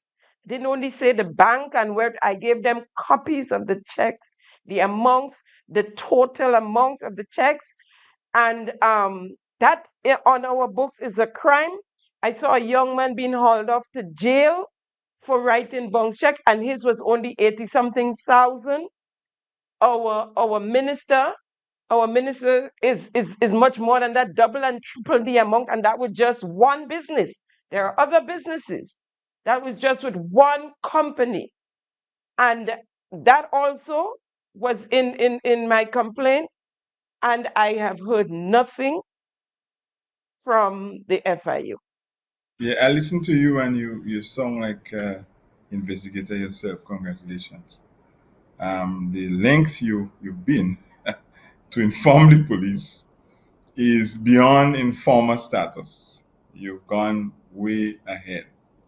And as I was saying, Miss Simon, the government has a very huge tolerance for corruption. You hear them brandish about corruption. They have a tolerance for corruption because if you provide documentary evidence and you are willing also to lend your voice in terms of what you are aware of, the police asking you for more information is just a joke. Because once you verify that a check was issued, it's not difficult. The FIU has the power, right? And they've used it and abused it since 2022. I wish I could tell you that. They've abused it all over the place. But they're searching for the wrong things. They can go to the bank, they can get a copy of the check. The bank has an obligation to keep that check for years after that account might be closed. So there's no losing of checks. And these days it's not just physical. You have copies of this thing that is almost done simultaneously with the transaction. So I can say to them, the FIU has the power by a director's letter. The goodly director can write to the institution, get the official document. And once they find the document, they will know the origin of the check. And if the origin of the check is not a legitimate business partner or beneficiary of the minister, the next thing to do is to speak to the goodly minister. And who knows, he might just admit that it was a bribe. And you mightn't even have to get involved. Mr. Simon, those are simple cases. I've done several in my lifetime, right? I've done and led on the largest fraud case in this country, right? This one is very, very simple. But because the system has tolerance for corruption, the police hands are tied, so they can't do anything, right? They will continue to say to you they need more information. What they wanted to do is to hire a private investigator, and then you give them a file and say, well, bring that to court. Maybe that's what they want. Then what is their rule? good luck with your work. You're doing some fine work, but the police won't respond. Their hands are tied. And let me tell you this: in any jurisdiction, Ms. Simon, where a minister of government or any public official is accused of a corruption, point blank in public, at close range, and I'm trying to be dramatic here, the minister up to this time has not yet conjured up a good defense, right? He can't bring the accuser to court. What does that say? Any prime minister who has integrity as a pillar of his government or his cabinet would want to get to the bottom of this. It's not about the minister, It's about reputation, the reputation of the cabinet. So you have a minister who's accused of a bribe. Maybe even the check number was given publicly. He's accused at close range. He can't get away from the accusation. And he's sitting there, the man acting as the prime minister. The world may be laughing at us right now. The prime minister not even saying, look, let's look into this matter. I'm not saying you did anything wrong. The accusation is very strong. Let's look into the matter or take the accuser to court for defamation. And he's just not doing that. So that says and speaks to the tolerance that the prime minister has for corruption. And that says a lot. Right? Imagine though, that a minister lost his job, a member of cabinet lost his job because he brought to the forefront and he suggested that there might be acts of corruption or fraud in the National Lottery Authority. Instead, the matter was looked into, right? The whistleblower was fired. What does that say? That means that the Prime Minister is quite comfortable with these things and it will continue to go on. In fact, it's widespread.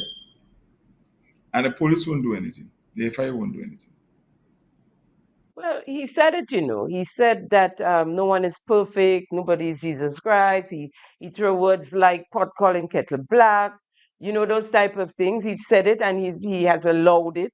It started with Ron stealing a car and selling it. It didn't belong to him. He collected the check for the car in his name and deposited it. And the guy couldn't transfer the car because the car did not belong to him.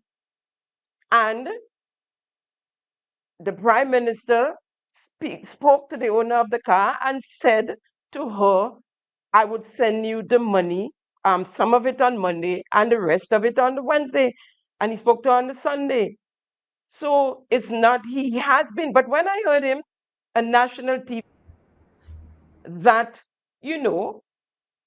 the police is there and the FIU is there. And if someone has information, to take it to them.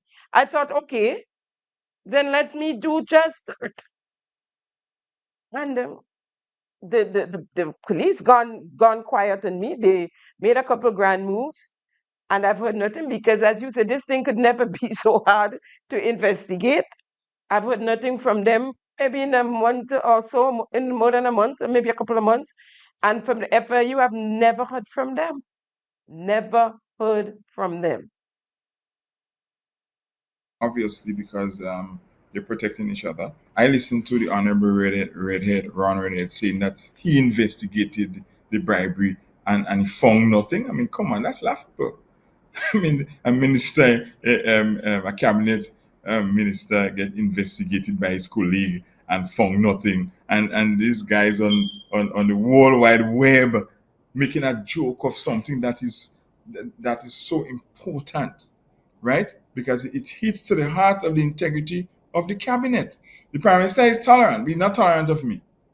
He's tolerant of his ministers, right? Taking a bribe. If you ask me, Miss Simon, that is a far more serious matter than who I'm married to. A far more serious matter. He seems very tolerant of these things. He's not saying anything about it. And these guys would continue to do it as far as long as we could just shout as much as we can and bring awareness to this. You know what is happening now? There are members of the FIA who who is going about now campaigning, telling people who to vote for. And I can't blame them. Because once the government starts to trample on the rights of people they perceive who is not supporting their politics, right? The officers now will become politicians because they're thinking now that what if this thing change? What will happen to me?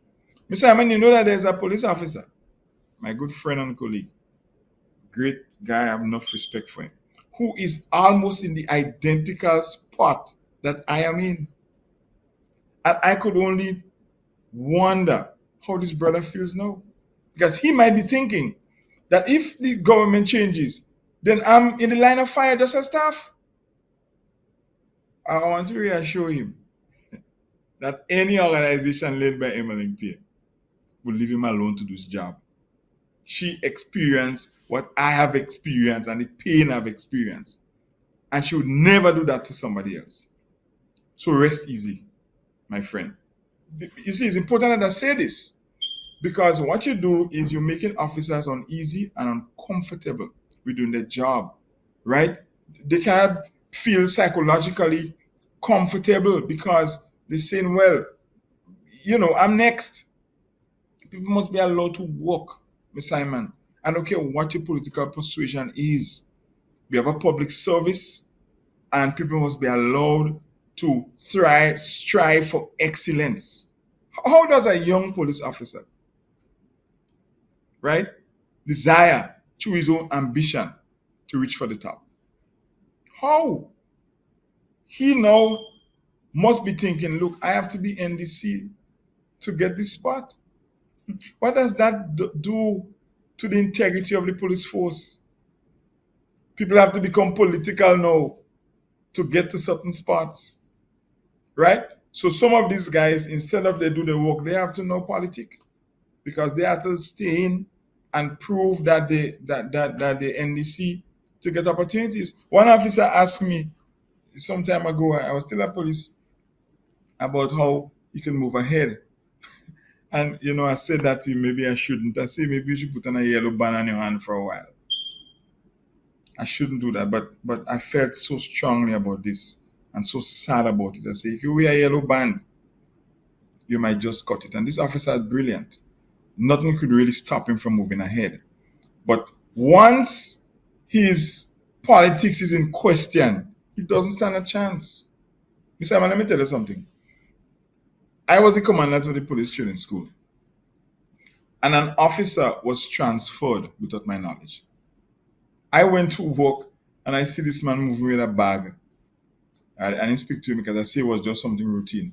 Next thing I heard, the man transferred, and I was told the day after, and told that I was at some new approach. That time, the current commissioner was in charge of the school, right? He was in charge of me as ACP admin. And he said that it was a new approach where they transfer people and then tell the commander. No, this officer, I don't know if he forgive me yet because he won't accept that I was not aware of what was happening to him. He was moved from the school and I was not aware. You ever hear that in your life? That's some new stuff that I don't believe exists anywhere else in the world. Right? So I don't know if it was about making me feel bad or destroying the officer. Lest we forget, they said they were going to be doing things differently. But I hasten to say that bribery is a crime, and that is partly why this whole saga with the Cliff Road project is where it is at today. A project that was supposed to take 8 months it's 1 year and heading into 2 years soon, right? And that's where the minister, Andy Williams, was left. He was acting prime minister and acting minister of infrastructure, and he signed off on that contract in exchange for $115,000. Yes, he did.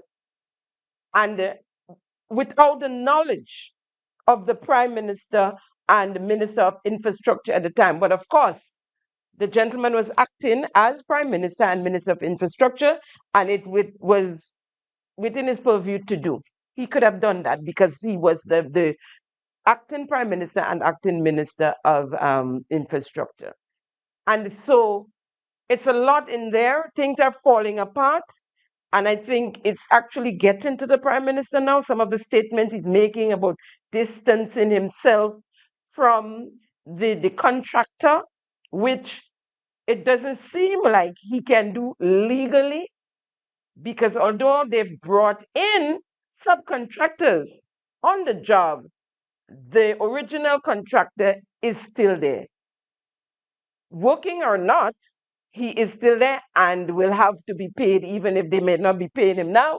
He would have to be paid according to his contract and the agreement signed, that the permanent secretary in that ministry the permanent secretary signed, and the minister signed off on, whilst the Prime Minister and Minister of Infrastructure was away. I just need to make that point.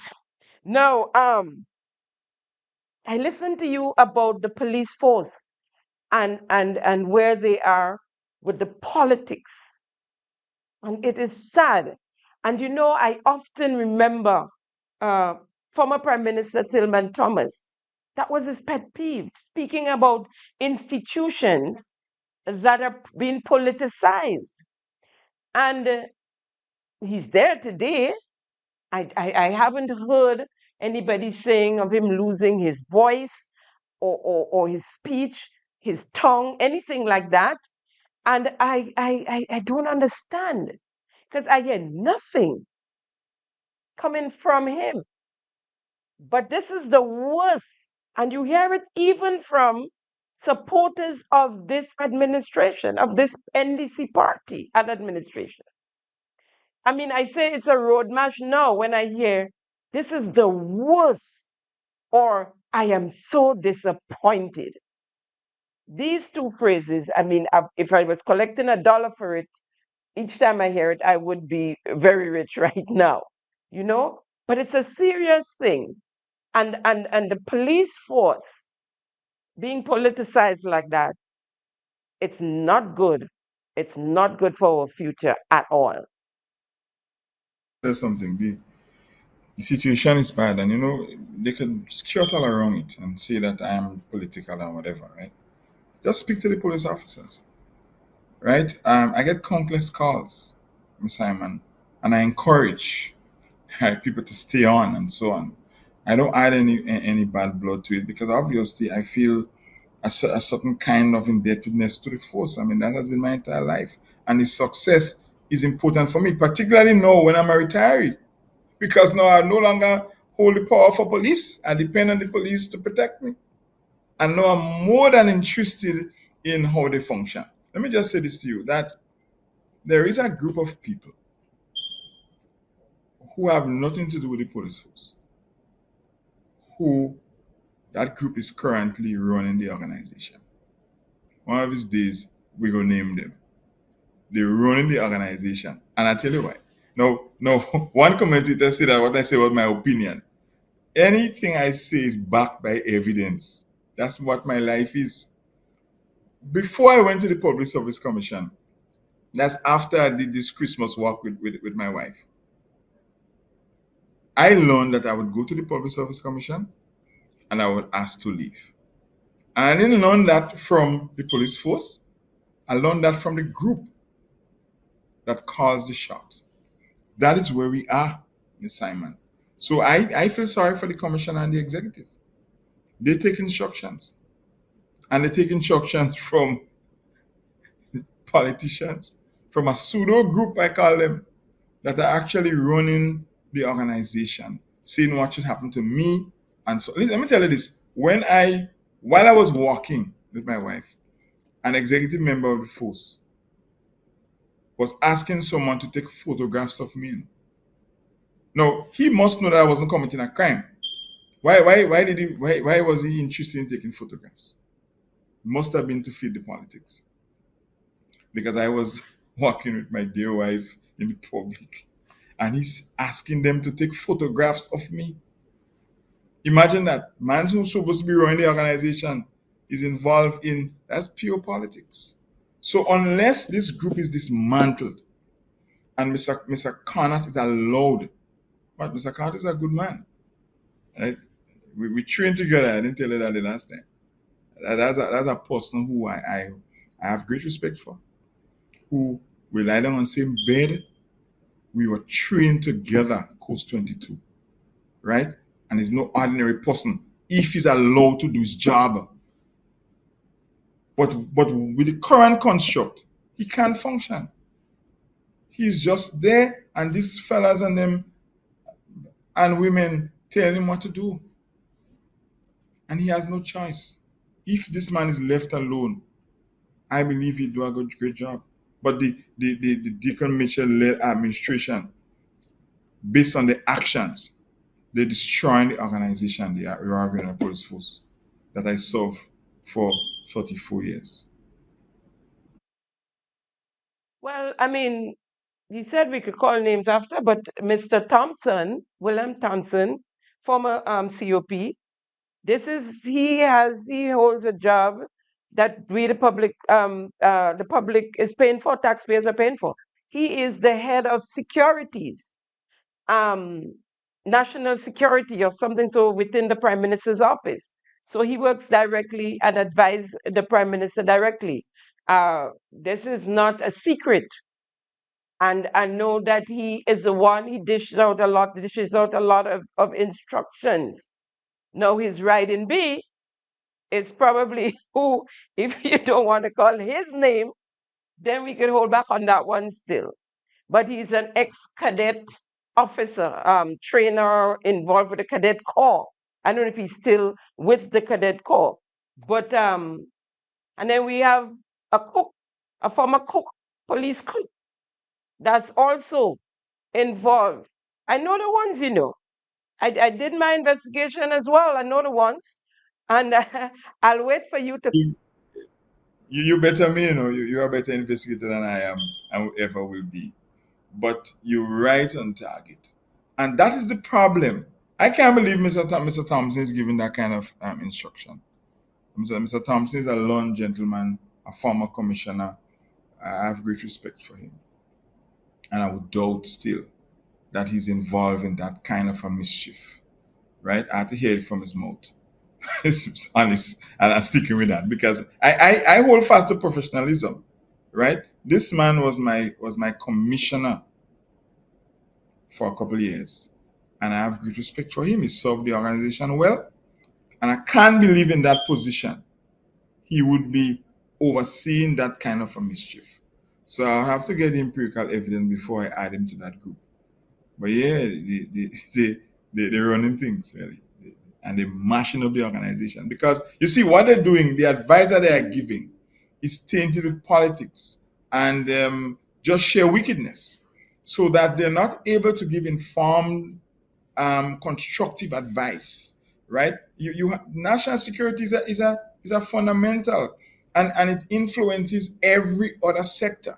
If you don't get your national security right, your tourism in trouble, your agriculture in trouble. I listened to an official from tourism, I believe, who spoke about how the murder of the couple affected arrivals of tourists and so on. This is a big issue. And when you have these guys, unprofessional guys who are holding this prominent position and massaging the Royal Police Force, we're in trouble because they're not able to give informed and constructive advice. They're just going down a path of destruction. Well, I don't know if they're not seeing it yet, but it's very glaring. It's obvious that it's happening. So, Mr. Bear, what else do you have to tell us today? I mean, Well, we taking it bit by bit, you know. One of the commentators, he called me some derogatory name. I won't repeat, and I think really is they are the voice of the government, so they speak for the government. So what you hear they say, it comes from the heart of the cabinet, because the cabinet can't respond to these things I said. I challenge them to say anything that I've said on Simon Says and say it's a lie. Anything or even inaccurate. I'm willing to go toe to toe with them in public and discuss this matter and other matters of national security anytime. Any member of the cabinet and all the advisors. I've done this thing for my whole life, and I feel very passionate about that particular service that I granted. And I think we need to continue to speak about this. We need to continue to protect the workers in the public service who work hard. We're not perfect, but we work hard. And to be forced to exit like that really is disrespect. And I believe that change must come. I will continue to speak about this until I can't speak anymore. All right? I'm not stopping, and we'll continue to chat about this. And there are those of us who appreciate you and other members of the police force who have left early before their legal retirement, and ones that are in there. We thank you all for your service to Grenada, Carriacou, and the PT Martinique. We empathize with what is happening now. We empathize with you, Mr. Pear. I feel your passion. I feel your passion. And indeed, there are those who went before, and there are still those who are still in there, who are very unhappy. And we hope that in the not too distant future, that the police force can be run as a police force and not an arm of the NDC administration. I await that time, Simon. I await that with bated breath. I long for that, just for the force to be left alone to do their work. Right? The commissioner could do a fine job if he's just left alone to do his job. And I'm praying for that as well. I'm praying for him. I know what he's going through. And I'm trusting that he would be fine. All right. I have absolutely no malice towards the organization. In fact, as I said, it's important that they function even better now because I'm a civilian and I need the protection. I have to now call them. So it's important that they are efficient. And let's continue to speak about this thing. And as we speak, change will come. I believe that. Thank you. Thank you for joining me again. See you soon. Thank you for tuning in to Simon Says. To ensure that you never miss an episode, click subscribe and make sure to turn on the notifications by clicking on the notification bell icon. See you at the next episode. Folks, that's a wrap on today's episode of Simon Says. It's always a pleasure conversing with you, trying to keep them honest. Thank you for viewing yet another episode of Simon Says, where facts come first. I'm your host, Jenny Simon.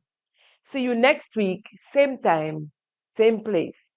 Don't forget to tune in this evening at 8 p.m. on WeFM Radio for Simon Says 2.0, the radio version from 8 p.m. See you there as well.